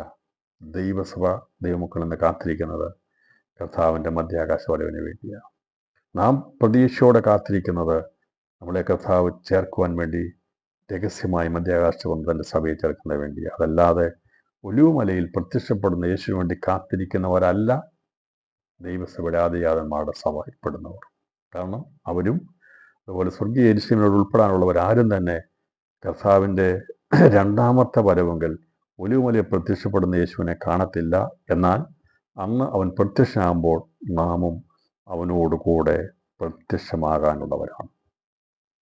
അപ്പം ഒലിവുമലയിൽ കർത്താവ് പ്രത്യക്ഷമാകുമ്പോൾ അവനോടുകൂടെ പ്രത്യക്ഷമാകാനുള്ള സർവവിശുദ്ധന്മാരും അതിനു മുമ്പായി സ്വർഗാരോഹണം പ്രാപിച്ചിരിക്കും. പുനരുത്ഥാനം സ്വർഗാരോഹണം പ്രാപിച്ച് സ്വർഗത്തിൽ എഴുത്തിയിരിക്കുന്നു എന്നുള്ളതും ഇതിനോടകം നാം മനസ്സിലാക്കിയിട്ടുണ്ട് എന്നുള്ളത് ഞാൻ മനസ്സിലാകും. അപ്പോൾ സഭയുടെ സ്ഥാപനത്തെങ്കിൽ പത്രോസ് അപ്പോസ്തലൻ മലാഖി പ്രവചനത്തിലെ വാക്യമല്ല, യോബേൽ പ്രവചനത്തിലെ വാക്യമാണ് എടുത്ത് ഉദ്ധരിച്ചതിന് കാരണം പറഞ്ഞാൽ അത് മലാഖി പ്രവചിച്ച പ്രവചനം യോഹന്നാൻ സ്നാപകനിലൂടെ നിവൃത്തിയായതുകൊണ്ടാണ് അതേക്കുറിച്ച് എടുക്കാതിരുന്നത്. എന്നാൽ യോബേൽ പറഞ്ഞിരിക്കുന്ന പ്രവചനം അത് നിവൃത്തിയിരിക്കപ്പെടാനുള്ളതായതുകൊണ്ട് അതേക്കുറിച്ച് രേഖപ്പെടുത്തിയിരിക്കുന്നത്. അപ്പോൾ അതുകൊണ്ടാണ് കഴിഞ്ഞു പോയ കാര്യത്തെ പിന്നെ എടുത്ത് വേദവസ്തുവിൽ മറ്റൊരു ഭാഗത്ത് അത് രേഖപ്പെടുത്തിയിട്ടില്ല. ഒരു കാര്യം കഴിഞ്ഞാൽ അത് പ്രവചനം നിവൃത്തിയാൽ പിന്നീട് അത് എടുത്ത് അത് പറയത്തില്ല. അപ്പോൾ മലാഖി പറഞ്ഞിരിക്കുന്ന ആ ഏലിയാ വരണം ഏലിയാ പ്രവാചകൻ വരണം എന്നുള്ളത് പിന്നീട് അവരാരും തന്നെ ലേഖനങ്ങളൊന്നും എഴുതി പറഞ്ഞിട്ടില്ല. കാരണം നിവൃത്തിയിരിക്കപ്പെട്ടതാണ്. അതാണ് നമുക്ക് ദൈവവചനത്തിൻ്റെ പ്രവചനം കൊണ്ട് വിശ്വാസ്യതയെ വർദ്ധിപ്പിക്കുന്നത്. ഒരു കൺഫ്യൂഷനുമില്ല, ഒരു തർക്കവുമില്ലാതെ ഒരു കാര്യം സംഭവിച്ചു കഴിഞ്ഞാൽ അതോടുകൂടി തീർന്നു, ആ വിഷയം അത് തീർന്നു. ഏലിയാ വരുമെന്ന് പറഞ്ഞ് ഏലിയാ വന്ന് യോഹന്നാനാണെന്ന് വെളിപ്പെടുത്തി അതിനുശേഷമായിട്ട് ഏലിയാ വരുമെന്ന് ഒരു പ്രവചനം പോലും കർത്താവിൻ്റെ ശിഷ്യന്മാരാരും തന്നെ നടത്തിയിട്ടില്ല. പിന്നെ ഇന്ന് പഠിപ്പിക്കുന്നതൊക്കെ ഇത് അറിയാൻ വയ്യാത്തത് കൊണ്ടാണ്. അന്ന് പറഞ്ഞു പോയ ശാസ്ത്രിമാർക്കിത് മനസ്സിലാകാതെ പോയെങ്കിലും കർത്താവിൻ്റെ കൂടെ നടന്ന ശിശുക്കളായ ഇത് സംഭവിക്കുമെന്ന് വിശ്വസിച്ചവർക്ക് ദൈവം വെളിപ്പെടുത്തി കൊടുത്തു. അതുകൊണ്ട് പ്രിയപ്പെട്ടവരെ, വലിയ ജ്ഞാനികൾക്കൊന്നും ഇത് മനസ്സിലാകത്തില്ല. എന്നാൽ നമ്മൾ ശിശുക്കളെ പോലെ നമ്മൾ കണ്ണടച്ച് വിശ്വസിക്കുക, കർത്താവ് പറഞ്ഞതൊക്കെ സംഭവിക്കും. അങ്ങനെ സംഭവിക്കുമെന്ന് ദൈവത്തിൽ വിശ്വസിക്കുന്നവരെ ദൈവം ചേർത്തുകൊള്ളും, അവരെ ദൈവം പഠിപ്പിച്ചു കൊടുക്കും, അവർക്ക് ദൈവം കാര്യങ്ങൾ മനസ്സിലാക്കി കൊടുക്കും. അത് മാത്രമാണ് നമുക്ക് എന്തെങ്കിലും മാറ്റമുള്ളത്. നമ്മൾ വിശ്വസിക്കുന്നു ഈ തിരുവെഴുത്തിൽ പാലിക്കുന്ന എല്ലാ കാര്യങ്ങളും വള്ളി മാറ്റമില്ലാതെ നിവൃത്തിയാകും എന്ന് വിശ്വാസമുള്ളവരെയാണ് ദൈവം സ്നേഹിക്കുന്നത്. അവർക്കാണ് ദൈവം തൻ്റെ വചനത്തെ വെളിപ്പെടുത്തി കൊടുക്കുന്നത്. അപ്പോൾ അങ്ങനെ കർത്താവിൻ്റെ കൃപയാൽ നമുക്കത് വെളിപ്പെടുത്തി തരുന്നതിനായി ദൈവത്തിന് സ്തോത്രം ചെയ്യപ്പോൾ ഏലിയാ പ്രവാചകൻ വന്നോ എന്ന് ചോദിച്ചാൽ സകലവും അവൻ വന്ന് യേശു വരുന്നതിന് മുമ്പായി, യേശുവിൻ്റെ ശുശ്രൂഷയ്ക്ക് മുമ്പായി വഴിയൊരുക്കാൻ വേണ്ടി വന്ന് അവൻ ആ കാര്യങ്ങളെ നിർവഹിച്ചു എന്നുള്ളത് അതായത് സുവിശേഷത്തിൽ കർത്താവിൻ്റെ ശിഷ്യഗണത്തോട് വളരെ വ്യക്തമായി രേഖപ്പെടുത്തിയിട്ടുണ്ട്. അപ്പോൾ അത് വളരെ വ്യക്തമാണ്. ഇനി അതുകൊണ്ട് ഏലിയാവിന് വേണ്ടി ആരും കാത്തിരിക്കേണ്ട. മലാഖിയുടെ പ്രവചനം പൂർത്തീകരിക്കപ്പെട്ടു, ഏലിയാവിനെ കുറിച്ച് പറഞ്ഞത് നിവൃത്തീകരിക്കപ്പെട്ടു എന്നുള്ളത് വളരെയധികം വിശ്വാസയോഗ്യമായ വചനമാകുന്നു. അപ്പോൾ ഇനി നമ്മൾ മറ്റൊരു ഭാഗത്തിൽ പറഞ്ഞിരിക്കുന്നത് ശാസ്ത്രം തന്നെ പറയുന്നുണ്ട് സൂര്യൻ ഇരുണ്ടുപോകുമെന്ന്. സൂര്യൻ്റെ ബ്ലാക്ക് ഹോളിനെ കുറിച്ചൊക്കെ പറയാൻ തുടങ്ങിയിട്ടുണ്ട്. അവരിപ്പം 100-150 വർഷമായിട്ടുള്ളതൊക്കെ കണ്ടുപിടിച്ച് പറയാനുണ്ട് സൂര്യൻ ഇരുണ്ടുപോകുന്നത് പറയുന്നത്. എന്നാൽ എത്രയോ വർഷങ്ങൾ യേശു ലോകത്ത് വരുന്നതിന് മുമ്പ് തന്നെ യോബേൽ പ്രവചിച്ചു, അല്ലേ? സൂര്യൻ ഇരുണ്ടുപോകും, ചന്ദ്രൻ രക്തമായി തീരും. അപ്പോൾ എങ്ങനെയാണ് സൂര്യൻ ഇരുണ്ടുപോകുന്നത്? എങ്ങനെയാണ് ചന്ദ്രൻ രക്തമായി മാറിപ്പോകുന്നത്? സൂര്യൻ ഇരുണ്ടുപോകുന്നതിനെക്കുറിച്ചുള്ള പഠനങ്ങൾ ഉണ്ട്. ഈ നമ്മൾ ഫാനൊക്കെ വെച്ച് റെഗുലേറ്റർ പോലെയാണ്. റെഗുലേറ്റർ ഓപ്പറേറ്റ് ചെയ്യുന്നതിന് വേണ്ടി നമുക്ക് വേണമെങ്കിൽ അതിൻ്റെ സ്പീഡ് കൂട്ടാൻ കുറയ്ക്കാം. സൃഷ്ടിച്ച ദൈവത്തിന് ഈ പറയുന്ന സൃഷ്ടികളുടെ പ്രകാശത്തെ കൂട്ടാനോ കുറയ്ക്കാനോ അവന് കഴിയും. അപ്പോൾ കർത്താവിൻ്റെ കയ്യിലാണ് ഇതിൻ്റെ റെഗുലേഷൻ ഉണ്ടായിരിക്കുന്നത്. എതിർ ക്രിസ്തുവിനോ മറ്റാർക്കും തന്നെ കാട്ടിലെ മൃഗത്തെ നിയന്ത്രിക്കാൻ കഴിയാത്ത പോലെ പ്രപഞ്ചത്തെയോ പ്രപഞ്ചശക്തിയോ നിയന്ത്രിക്കാൻ കഴിയത്തില്ല. അതുപോലെ എന്നാൽ കർത്താവിന് സകലവും സാധിക്കും. അവനാണ് ആകാശത്തെ വിരിച്ചവൻ, അവനാണ് സൂര്യചന്ദ്ര നക്ഷത്രാദികളെ അവിടെ വെച്ചിരിക്കുന്നവൻ. അപ്പോൾ അവൻ്റെ ആജ്ഞയ്ക്കത്തോടാണ് ആ ശക്തി വ്യാപരിച്ച് നിൽക്കുന്നത് എന്ന് കർത്താവ് അതിനെ മാറ്റം വരുത്തുമ്പോൾ അതിന് ശക്തി ഇളകിപ്പോകാൻ ഇടയാത്തരും. അതുകൊണ്ടാണ് കർത്താവ് അതിൻ്റെ ശക്തിയെ വിരിച്ചിരിക്കുന്നവൻ്റെ കരം തന്നെ ആ ശക്തിയെ മാറ്റുമ്പോഴാണ് ഈ പറയുന്ന സംഭവങ്ങൾ 6ാമത്തെ മുദ്ര പൊട്ടിക്കുമ്പോൾ ഉണ്ടാകുന്നത്. അപ്പോൾ സൂര്യൻ ഇരുണ്ടുപോകും എന്നുള്ളത് വാസ്തവമാണ്, ഇരുണ്ടുപോകും. അതുകൊണ്ടാണ് സമയക്രമീകരണമൊക്കെ നടത്തേണ്ടത്. എത്ര സമയം ഇരുണ്ടായി പോകും എന്നുള്ളതിനെക്കുറിച്ച് തുറന്നു എഴുതിയിട്ടുണ്ട്. ഇപ്പോൾ ഇവിടെ സ്റ്റാർട്ടിംഗ് ആണ്. ഇതിൻ്റെ കൂടുതൽ ദുഷ്കരമായിരിക്കുന്ന കാര്യങ്ങളിലേക്കാണ് പിന്നീട് 7 കാകളം 7 കലശത്തിലേക്ക് വരുമ്പോൾ അത് കൂടിക്കൂടി വരികയാണ് ചെയ്യുന്നത്. ഇവിടെ ഇതിപ്പോൾ സ്റ്റാർട്ട് ചെയ്യുകയാണ്. ലോകാവസാനത്തിൻ്റെ കർത്താവിൻ്റെ വരവിന് മുമ്പുള്ള കാര്യങ്ങളെക്കുറിച്ച് പറഞ്ഞിരിക്കുന്ന കാര്യങ്ങൾ അത് ഈറ്റ് തമ്മിലുള്ള ബന്ധത്തിൽ ആരംഭമിടുന്നു. അത് പ്രശ്നമായിട്ട് ബന്ധത്തിൽ പൂർത്തീകരിക്കപ്പെടുന്നതിനെക്കുറിച്ചാണ് നമുക്ക് കർത്താവ് പറഞ്ഞുള്ള ബന്ധത്തിൽ കാര്യങ്ങളെ നമുക്കിതുള്ള ബന്ധത്തിൽ മനസ്സിലാക്കാൻ സാധിക്കും. അപ്പോൾ ഈ സൂര്യൻ ഇരുണ്ടു പോകുമെന്നുള്ളത് അറിയാം. അത് കർത്താവിൻ്റെ ഗീതപ്രകാരം അതിനെ സൂര്യൻ്റെ പ്രകാശത്തെ കുറയ്ക്കാൻ, പക്ഷേ എന്നാൽ അതിൻ്റെ ചൂടിനെ കൂട്ടാൻ ഒക്കെ മനുഷ്യനെ ചുട്ട് കളയത്തേക്കുള്ള ചൂട് വരുമെന്ന് നമ്മളിന്ന് തുറന്ന് പഠിക്കും. എന്നാൽ അന്ന് സൂര്യൻ്റെ ചൂട് കൂടുമെങ്കിലും അതിൻ്റെ പ്രകാശം കുറച്ച് കളയും. ആ ദൈവത്തിന് ചെയ്യാൻ കഴിയാത്തതാണ് സൂര്യൻ ഇരുണ്ടായിപ്പോകുന്നത്. ചന്ദ്രൻ രക്തമായി മാറിപ്പോകുമെന്നതിൻ്റെ രഹസ്യം അത് എന്താണെന്നുള്ളത് മനസ്സിലാക്കണമെങ്കിൽ ചന്ദ്രനിലെ ജലസാന്നിധ്യത്തെക്കുറിച്ച് മനസ്സിലാക്കണം. അപ്പോൾ ഇനി തുടർന്നുള്ള നമ്മൾ പഠിക്കുമ്പോൾ വെള്ളം രക്തമായി തീരുന്നതിനെക്കുറിച്ച് വെളിപ്പാട് പുസ്തകം രേഖപ്പെടുത്തിയിട്ടുണ്ട്. അപ്പോൾ ഭൂമിയിലെ വെള്ളം രക്തമായി തീരുന്നതിന് മുമ്പായി ചന്ദ്രമണ്ഡലത്തിലുള്ള അല്ലെങ്കിൽ മറ്റുള്ള അന്യഗ്രഹങ്ങളുള്ള വെള്ളമെല്ലാം രക്തമായി തീരും. അപ്പോൾ അതിന് കാരണം ഭൂമിയിൽ നിന്ന് മനുഷ്യൻ അന്യഗ്രഹത്തിൽ പോയി താമസിക്കാൻ വേണ്ടി പ്ലാൻ ചെയ്യുന്നുണ്ട്. അപ്പോൾ അവർ അവിടെ പോയി, ഇപ്പോൾ ഭൂമിയിലാണ് പ്രശ്നമെങ്കിൽ മറ്റുള്ള ഗ്രഹങ്ങളിൽ പോയി താമസിക്കാമല്ലോ എന്നുള്ള ഒരു ചിന്ത അവർക്കുണ്ടാകുമ്പോൾ അത് നടക്കത്തില്ല എന്നുള്ളത് ഇവിടെ വളരെ വ്യക്തമായി രേഖപ്പെടുത്തും. നമ്മൾ പഠിക്കുമ്പോൾ കാണുന്നുണ്ട്.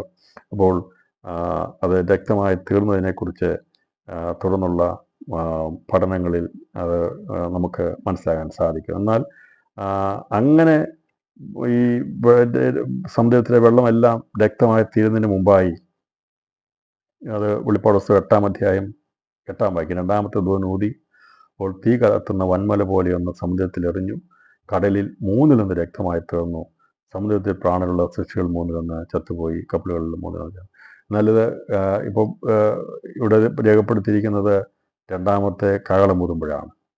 കലശത്തോട് ബന്ധത്തിൽ സമുദ്രത്തിലെ മുഴുവനും രക്തതുല്യമായി തീർന്നു എന്നാണ് പറഞ്ഞിരിക്കുന്നത്. 16-ാം അധ്യായത്തിലേക്ക് വരുമ്പോൾ അവിടെ കാണാൻ സാധിക്കുന്നത് അതിൻ്റെ 16-ാം അധ്യായം 3-ാം വാക്യം, 2-ാമത്തവൻ തൻ്റെ കലശം സമുദ്രത്തിൽ ഒഴിച്ചു, അപ്പോൾ അത് മരിച്ചവൻ്റെ രക്തം പോലെ ആയി തീർന്നു, സമുദ്രത്തിലെ ജീവിജന്തുവൊക്കെ ചത്തുപോയി. അപ്പോൾ 16-ാം അധ്യായത്തിലൂടെ വരുമ്പോൾ ആദ്യം 3-1 പിന്നീട് മുഴുവനായി രക്തതുല്യമായി തീരുന്നു.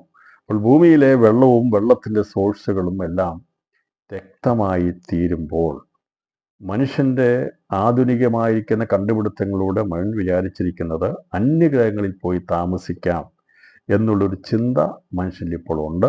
അതിനുവേണ്ടിയുള്ള ഇനിയിപ്പം ടൂറ് പോകുന്നതൊന്നും, നമ്മളൊക്കെ പണ്ടൊക്കെ പോകുന്നത് ഇപ്പോൾ ഊട്ടി പോയി, മൈസൂർ പോയി, അവിടെ പോകുമ്പോൾ ടൂറ് പോയെന്ന് പറയും. ഇനിയിപ്പം ടൂറ് പോകാൻ പോകുന്നത് സ്പേസ് ടൂറിസമാണ്. സ്പേസ് ടൂറിസം പോയിട്ട് തിരിച്ചു വരാം. ഷട്ടിലടിക്കുന്ന പോലെ പോയി വരുന്ന സ്പേസ് ഷട്ടിലുകളെ ഓൾറെഡി എക്സിസ്റ്റ് ഭൂമിയിൽ വന്നു കഴിഞ്ഞു. അപ്പം ഇവിടുന്ന് ആർക്കെങ്കിലും സ്പേസിൽ പോയിട്ട് ഒന്നിനടുത്ത് താമസിച്ച് വേണമെന്ന് വിചാരിച്ചാൽ അവിടെ പോയി താമസിച്ച് തിരിച്ചു വരാൻ കഴിയും. അപ്പോൾ ഇങ്ങനെ മനുഷ്യൻ ഭൂമിയിൽ നിന്ന് മറ്റ് സ്ഥലങ്ങളിലേക്ക്, അന്യഗ്രഹങ്ങളിലേക്ക് ചേക്കേറുവാൻ വേണ്ടി അവൻ പദ്ധതിയിടുന്നത് എതിർക്രിസ്തുവിൻ്റെ ഭരണത്തോടുള്ള ബന്ധത്തിൽ വരുമ്പോൾ ദൈവത്തെ വെല്ലുവിളിക്കാൻ വേണ്ടിയാണ്. ഭൂമിയിലെ വെള്ളം രക്തമാക്കിയാൽ ഞങ്ങൾക്ക് പല അന്യ ഗ്രഹങ്ങളിൽ വെള്ളം കണ്ടുപിടിക്കാൻ വേണ്ടി ശ്രമിച്ചുകൊണ്ടിരിക്കുക. അപ്പോൾ മനുഷ്യൻ ദൈവത്തെ തോൽപ്പിക്കാൻ വേണ്ടി എതിർക്രിസ്തുവിൻ്റെ നേതൃത്വത്തിലുള്ള കണ്ടുപിടുത്തങ്ങളും കാര്യങ്ങളൊക്കെ നടത്തുമ്പോൾ ശ്രദ്ധിച്ചുകൊള്ളുക.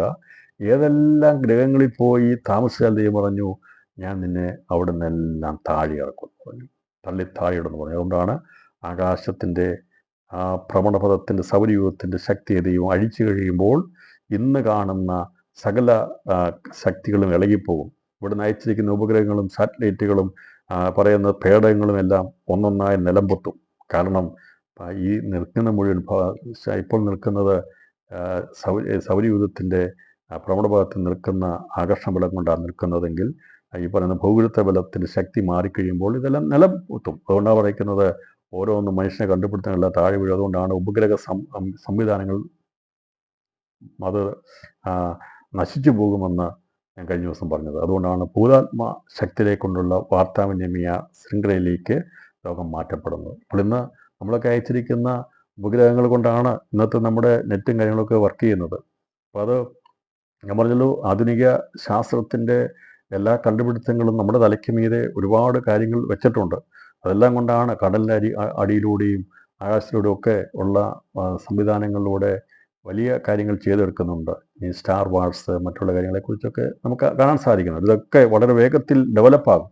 പക്ഷെ ഒരു കാര്യം, മനുഷ്യൻ ഊറ്റം കൊണ്ടുകൊണ്ട് ചന്ദ്രനിൽ വെള്ളം കണ്ടുപിടിച്ച് അവിടെ പോയി താമസിക്കാം എന്ന് വിചാരിച്ചാൽ ശ്രദ്ധിച്ചുകൊള്ളുക, എവിടെ വെള്ളമുണ്ടോ ആ വെള്ളമെല്ലാം രക്തമായി തീരും. അതാണ് ഇവിടെ ചന്ദ്രൻ രക്തമായി തീർന്നു എന്ന് പറഞ്ഞിരിക്കുന്നത്. 2020 ഒരു നാസ കണ്ടുപിടിച്ച ഒരു പത്ര റിപ്പോർട്ട് ഞാൻ വേഗത്തിൽ വായിച്ച് കേൾപ്പിക്കാം.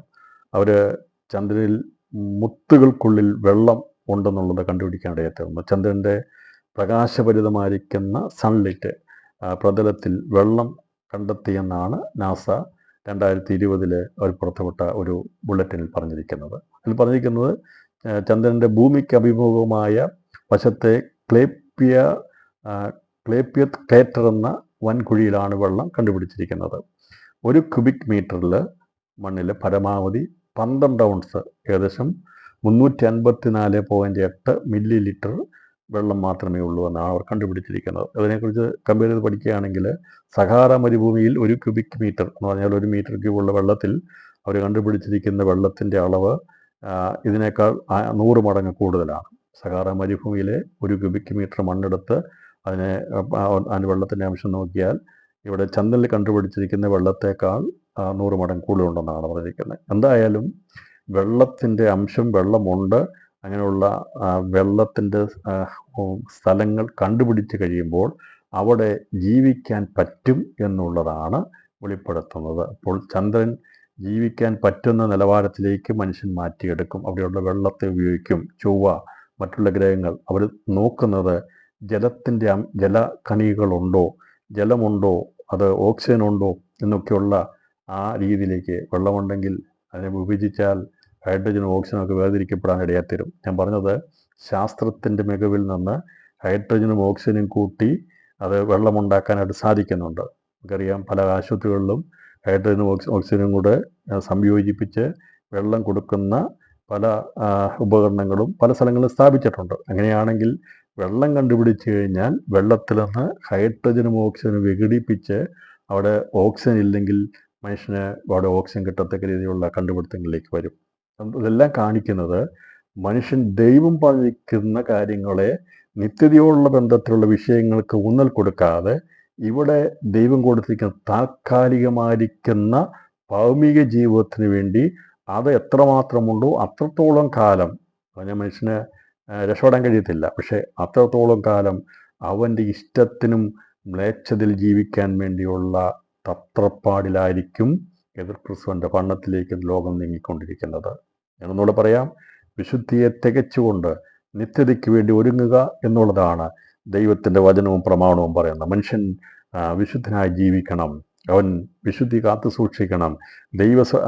ദൈവാനുരൂപമായി സൃഷ്ടിക്കപ്പെട്ടിരിക്കുന്നത് കൊണ്ട് ആ സ്വഭാവമുള്ളവരായി ദൈവത്തെ ആരാധിച്ച് നിത്യതയിലേക്ക്, നിത്യ ജീവനിലേക്ക് പ്രവേശിക്കണം, നിത്യതയിൽ കാണപ്പെടണമെന്നുള്ളതാണ് ദൈവത്തിൻ്റെ ആഗ്രഹമെങ്കിൽ എതിർക്രിസ്തു അവൻ പഠിപ്പിക്കുന്നത്, അവൻ ചിന്തിപ്പിക്കുന്നത് തിന്നുക, കുടിക്കുക, ആനന്ദിക്കുക, നാളെ മരിക്കുമല്ലോ എന്നുള്ള ചിന്തയിലേക്ക് കൊണ്ടുവന്ന് നിത്യജീവനെക്കുറിച്ചുള്ള ചിന്ത തരാതെ താൽക്കാലികമായിരിക്കുന്ന ആയുസ്സിൽ എത്രമാത്രം എൻജോയ് ചെയ്യാമോ അത്രമാത്രം ലോകത്തിൽ പാപത്തിൽ മ്ലേച്ഛതയിൽ ജീവിച്ച് അത് ഭൂമി ജീവിക്കാൻ പറ്റിയില്ലെങ്കിൽ ചന്ദ്രനിൽ പോയി ജീവിക്കുക, അവിടെ പറ്റിയില്ലെങ്കിൽ ചൊവ്വയിൽ പോയി ജീവിക്കുക എന്നുള്ള ചിന്തയിലേക്ക് ലോകം നീങ്ങും. ഒരുപക്ഷെ ഇന്ന് ഞാനിത് പറയുമ്പോൾ നിങ്ങൾ പറയും ഇതൊന്നും നടക്കുന്ന കാര്യങ്ങളല്ലെന്ന്. പക്ഷേ പ്രിയപ്പെട്ടവരെ, അധികം താമസിയാതെ ദൈവത്തിൽ പണിക്കുന്ന കാര്യങ്ങളൊക്കെ നിവൃത്തീകരിക്കപ്പെടും. ഇന്ന് മനുഷ്യന് ദൈവഭയമുണ്ട്. നമ്മൾ ദൈവമുണ്ടെന്നും തെറ്റുകൾ ചെയ്താൽ ശിക്ഷിക്കപ്പെടുമെന്നൊക്കെയുള്ളൊരു ഉൾഭയം ദൈവത്തെക്കുറിച്ചുള്ളത് അധികം താമസിയാതെ നീക്കപ്പെടും. അപ്പോൾ ലോകത്തിൽ മ്ലേച്ഛമായി അഥവാ ജീവിതത്തിൽ കുടുംബത്തെക്കുറിച്ചോ മറ്റൊന്നും നോക്കാതെ സ്വസ്നേഹമായി ഏത് വിധത്തിൽ എൻജോയ് ചെയ്യാൻ പറ്റുമോ ആ വിധത്തിലേക്ക് ശൂന്യതയുടെ മ്ലേച്ഛതയുടെ ശക്തി വ്യാപരിക്കുമ്പോൾ മനുഷ്യൻ ഭൂമിക്ക് പ്രശ്നമുണ്ടെങ്കിൽ സുഖവാസ സ്ഥലങ്ങൾ കണ്ടെത്താൻ വേണ്ടി ഇന്ന് പല സ്ഥലങ്ങളും ചൂടുള്ള സ്ഥലത്ത് നിന്ന് പലരും തണുപ്പുള്ള സ്ഥലത്തേക്ക് പോയി മാറാറുണ്ട്. തണുപ്പുള്ള സ്ഥലത്ത് നിന്ന് ചൂടുള്ള സ്ഥലത്തേക്ക് മാറിപ്പോകാൻ കഴിയും. അങ്ങനെ നമ്മുടെ ജീവിതത്തിന് ആവശ്യമായ കാര്യങ്ങൾക്ക് വേണ്ടി നാം അല്പസമയമെങ്കിലും മാറാറുണ്ട്. എന്നാൽ അന്നത്തെ ലോകം അധികം താമസിയാതെ ചിന്തിക്കുന്നത്, ലോകത്തിൽ പ്രശ്നങ്ങൾ വർദ്ധിക്കുമ്പോൾ ഞങ്ങൾ സുരക്ഷിതമായി ചന്ദ്രനിലും നക്ഷത്രങ്ങളിലൊക്കെ കൂടുകെട്ടും അവിടെ ഇരിക്കാമെന്ന് വിചാരിക്കുമ്പോൾ കർത്താവ് പറഞ്ഞു, നീ അവിടെ പോയി ജീവിക്കാൻ വേണ്ടി ഒരുങ്ങിയാൽ ഞാൻ നിന്നെ അവിടുന്ന് താഴെ ഇറക്കുമെന്ന് കർത്താവ് ഉപദേവൻ്റെ പറഞ്ഞിട്ടുണ്ട്. വെള്ളം കണ്ടുപിടിച്ചിരിക്കുന്നത് ജീവൻ അവിടെ ജീവിക്കാമെന്നുള്ളത് കാണിക്കാൻ വേണ്ടിയാണ്. അധികം താമസിയാതെ ചന്ദ്രനിലൊക്കെ വസ്തു വാങ്ങിക്കാൻ പറ്റും. അവിടെയൊക്കെ ഫ്ലാറ്റ് വാങ്ങിക്കുകയോ വീട് വെക്കുകയോ ഒക്കെ ചെയ്യാനുള്ള പദ്ധതികളൊക്കെ വരും. അതൊക്കെ വരട്ടെ. പക്ഷേ നമുക്ക് ഭൂമിയാണ് ദൈവം പാർപ്പിന് തന്നിരിക്കുന്നത്. അതുകൊണ്ട് പ്രിയപ്പെട്ടവരെ, കാശുണ്ടായാലും ഞാൻ പറഞ്ഞല്ലോ, തലമുറകളോടൊക്കെ പറഞ്ഞു കൊടുക്കണം, ഒരിക്കലും ചന്ദ്രനിലും നക്ഷത്രങ്ങളിലും ഒന്നും പോയി വീട് വാങ്ങിക്കാനുള്ള പദ്ധതികളൊന്നും ഒരുക്കരുത്. ഭൂമിയിൽ എവിടെയെങ്കിലുമൊക്കെ ഫ്ലാറ്റോ വീടൊക്കെ വാങ്ങി താമസിച്ച ദൈവം ഭൂമിയെ തന്നിരിക്കുന്ന മനുഷ്യന് വേണ്ടി തന്നിരിക്കുന്നതാണ്. പക്ഷേ അതിനെ മറികടന്നുകൊണ്ട് ഉള്ള കാര്യങ്ങളിലേക്ക് നീങ്ങുമ്പോൾ അവിടേക്ക് പോകാൻ വ്യഗ്രത കാട്ടുന്ന മനുഷ്യൻ ഉണ്ടാകും എന്നുള്ളത് വചനത്തിൽ നിന്ന് മനസ്സിലായല്ലോ. അപ്പോൾ ചന്ദ്രൻ രക്തമായി തീരുന്നത് അവിടുത്തെ വെള്ളത്തെയാണ് കാണിക്കുന്നത്, ജലസാന്നിധ്യമാണ് കാണിക്കുന്നത്. ആ ജലം അവിടെ ഉണ്ടാക്കിയെടുക്കും. അത് മുഴുവനും ഈ ഭൂമിയിലെ വെള്ളം രക്തമായി തീരുന്നതിന് മുമ്പായി അത് രക്തമായി തീരുന്നുകൊണ്ടാണ് ചന്ദ്രൻ രക്തമായി തീരുമെന്ന് ഇവിടെ യോബേൽ പ്രവചിച്ച ഭാഗം നിവൃത്തീകരിക്കപ്പെടുന്നത് വെളിപ്പാട് പുസ്തകത്തിൽ കുഞ്ഞാടാം ദൈവം 6ാമത്തെ മുദ്ര പൊട്ടിക്കുമ്പോഴാണ്. സൂര്യൻ കരിമുളം പോലെ കറുക്കും, ആകാശശക്തികൾ ഇളകിപ്പോകും. അതുപോലെ തന്നെ ചന്ദ്രൻ രക്തതുല്യമായി തീരും. അത്തിവർഷം പെരുങ്കാറ്റുകൊണ്ട് കുലുങ്ങിയിട്ട് കായുതിർക്കും പോലെ ആകാശത്തിലെ നക്ഷത്രങ്ങൾ ഭൂമിയിൽ വീണു. ആകാശ നക്ഷത്രങ്ങൾ എന്ന് പറഞ്ഞാൽ ഇവിടുന്ന് വിട്ടിരിക്കുന്ന എത്രയോ ഉപഗ്രഹങ്ങളുണ്ട്. ഇതെല്ലാം ഓരോന്നോരോന്നായിട്ട് നിലംപൊത്തും അല്ലേ. പണ്ടൊരു സ്കൈലാബ് വീണെന്ന് പറഞ്ഞു. അപ്പം അങ്ങനെ ഓരോന്നോരോന്ന് ഇതിന് മുകളിൽ കൂടെ കറങ്ങിക്കൊണ്ടിരിക്കുക, ബഹിരാകാശപേടകൾ കറങ്ങിക്കൊണ്ടിരിക്കുക. പക്ഷേ ഈ ഭ്രമണപഥത്തിൻ്റെ ഇളക്കം തട്ടിക്കഴിയുമ്പോൾ കണക്കൂട്ടി വിട്ടതെല്ലാം തെറ്റിപ്പോകും, എല്ലാം താഴോട്ട് പോയിട്ടാണ്. നമുക്കറിയാമല്ലോ, കൃത്യമായ കണക്ക് കാൽക്കുലേറ്റ് ചെയ്തിട്ടാണ് ഭ്രമണപഥത്തെ ഭേദിച്ച് പോയിരിക്കുന്നത്. അതിൻ്റെ വ്യാപ്തി മാറിക്കഴിയുമ്പോൾ, അതിൻ്റെ അളവ് മാറിക്കഴിയുമ്പോൾ പിന്നെ അവിടെ നിൽക്കാൻ കഴിയത്തില്ല, നേരെ നിലംപൊത്തും. അങ്ങനെ വീഴുന്നൊരു കാലഘട്ടത്തിലേക്ക് വരാൻ പോകുന്നു എന്നുള്ളത് വളരെ വ്യക്തമായി ബൈബിളിൽ രേഖപ്പെടുത്തിയിട്ടുണ്ട്. അത് സംഭവിക്കുക തന്നെ ചെയ്യും. അതാണ് 6ാമത്തെ മുദ്ര പൊട്ടിക്കുമ്പോൾ സംഭവിക്കുന്നത്. അപ്പോൾ ഈ 6ാമത്തെ മുദ്ര പൊട്ടിക്കുന്ന ബന്ധത്തിൽ പറഞ്ഞിരിക്കുന്ന കാര്യങ്ങൾ മനസ്സിലാക്കിയെടുക്കാൻ സാധിച്ചെന്ന് വിചാരിക്കുന്നു. ആകാശത്ത് നക്ഷത്രം വീണുകൊണ്ടിരിക്കുന്നതിൻ്റെ കാരണം ആകാശശക്തി ഇളകിപ്പോകുന്നതിനാലാണ്. അതായത് സുവിശേഷം 24-ാമത്തെ 29-ാം വാക്യത്തിൽ പറഞ്ഞിട്ടുണ്ട്, ഭൂമിയിൽ നിന്ന് മനുഷ്യൻ അയച്ചിരിക്കുന്ന ഓരോ കൃത്രിമ ഉപഗ്രഹങ്ങളും നിലം പൊത്തുവാൻ തുടങ്ങും. അതുപോലെ തന്നെ ഉപഗ്രഹ വാർത്താവിനിമയ സംവിധാനങ്ങൾ തകർന്നു പോകും. സൂര്യനിലുണ്ടാകുന്ന മാറ്റം സൗരയൂഥത്തെ ബാധിക്കുന്നതുകൊണ്ടാണ് നക്ഷത്രങ്ങൾ ഭൂമിയിൽ വീണു തുടങ്ങുന്നത്.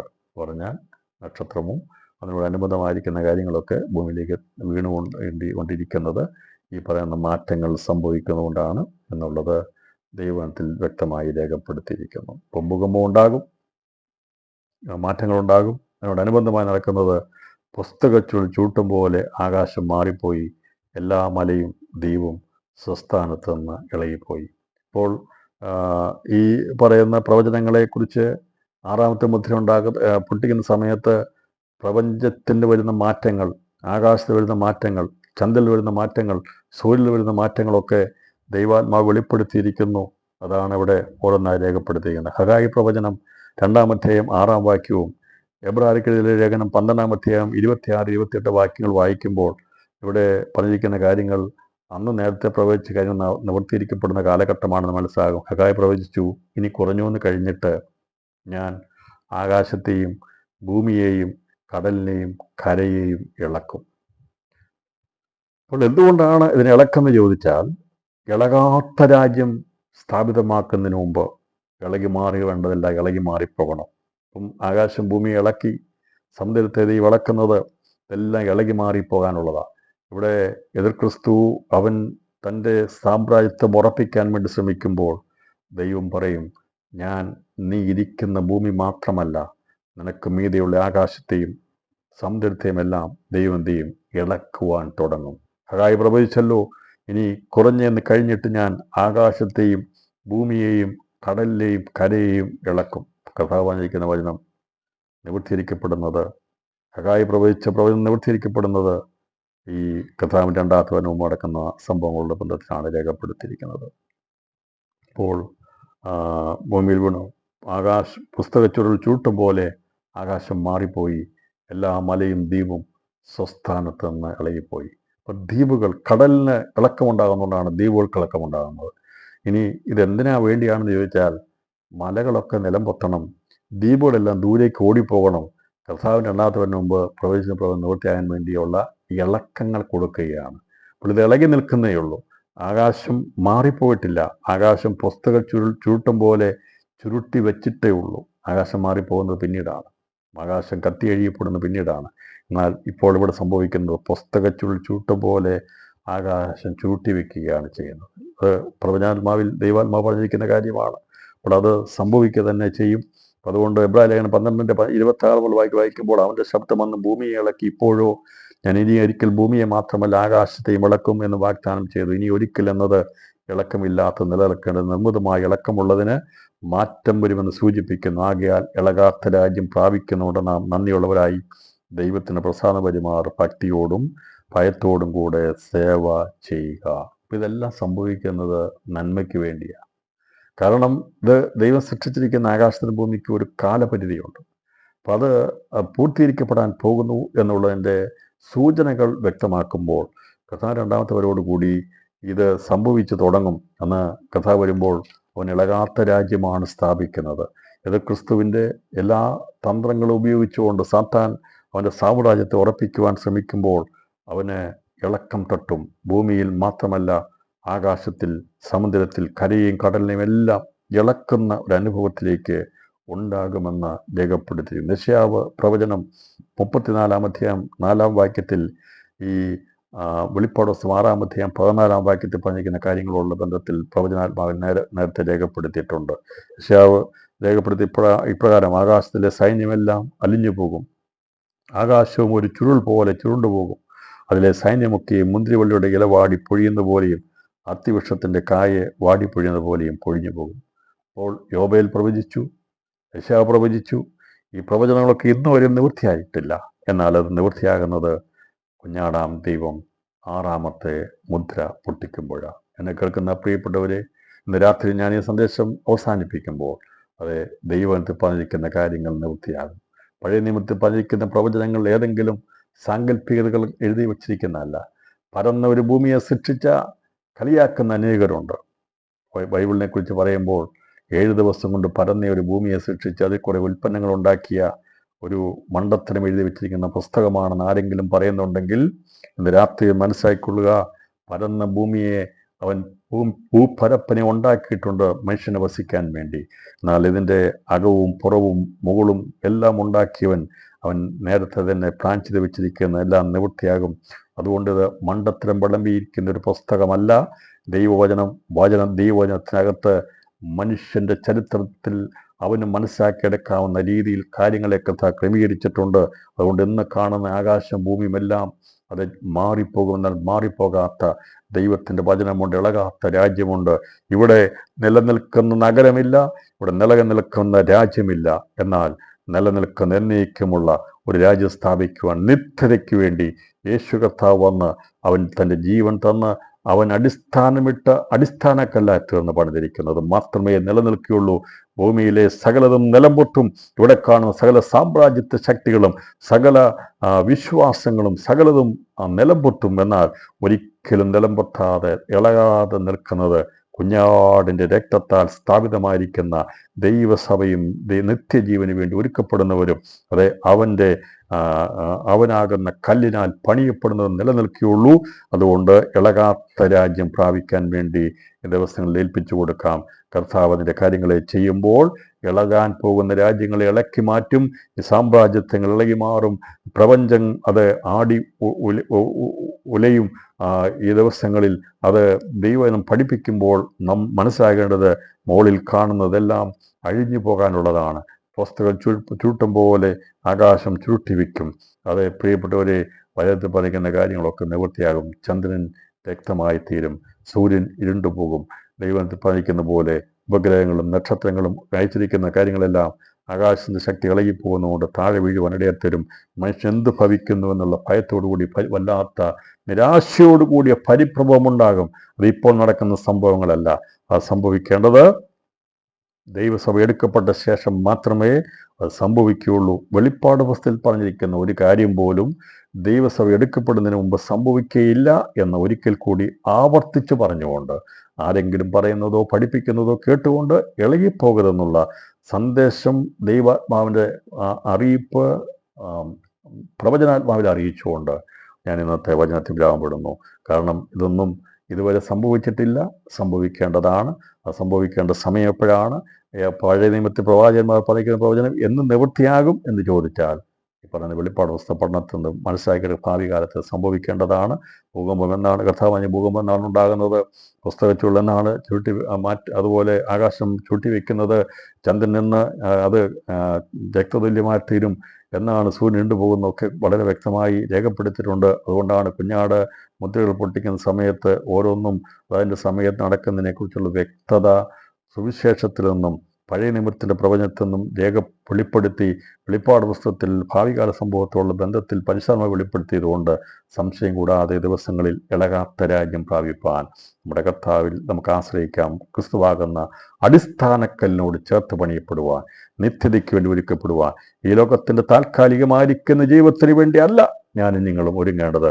അത് സാത്താൻ അനേകരെ വഞ്ചിച്ചുകൊണ്ട് എവിടെയെങ്കിലും പോയി എൻജോയ് ചെയ്ത് ഈ ശരീരത്തിൽ വസിക്കുമ്പോൾ തിന്നുക, കുടിക്കുക, ആനന്ദിക്കുക, നാളെ മരിക്കുമല്ലോ എന്ന് പറഞ്ഞുകൊണ്ട് ലോകജനതയെ തള്ളിവിട്ടുകൊണ്ട് ഇതിനപ്പുറമായിട്ടൊന്നുമില്ല എന്നുള്ള ഒരു രീതിയിലേക്ക് ലോകത്തെ മാറ്റപ്പെടുത്തിയെടുക്കുമ്പോൾ നമ്മളോ നമ്മുടെ തലമുറകളോ നമ്മുടെ പ്രിയപ്പെട്ടവരോ അതിൽ പെട്ടുപോകാതിരിക്കുവാൻ കർത്താവിന് വേണ്ടി ഒരുക്കപ്പെടുവാൻ കർത്താവ് നമ്മെ സഹായിക്കട്ടെ എന്ന ദൂത് കൈമാറിക്കൊണ്ട് ഞാൻ ഇന്നത്തെ വചനത്തിന് വിരാമപ്പെടുന്നു. ദൈവമായ കർത്താവ് നമ്മെ ഏവരെയും ധാരാളമായി അനുഗ്രഹിക്കുമാറാകട്ടെ. Thank you.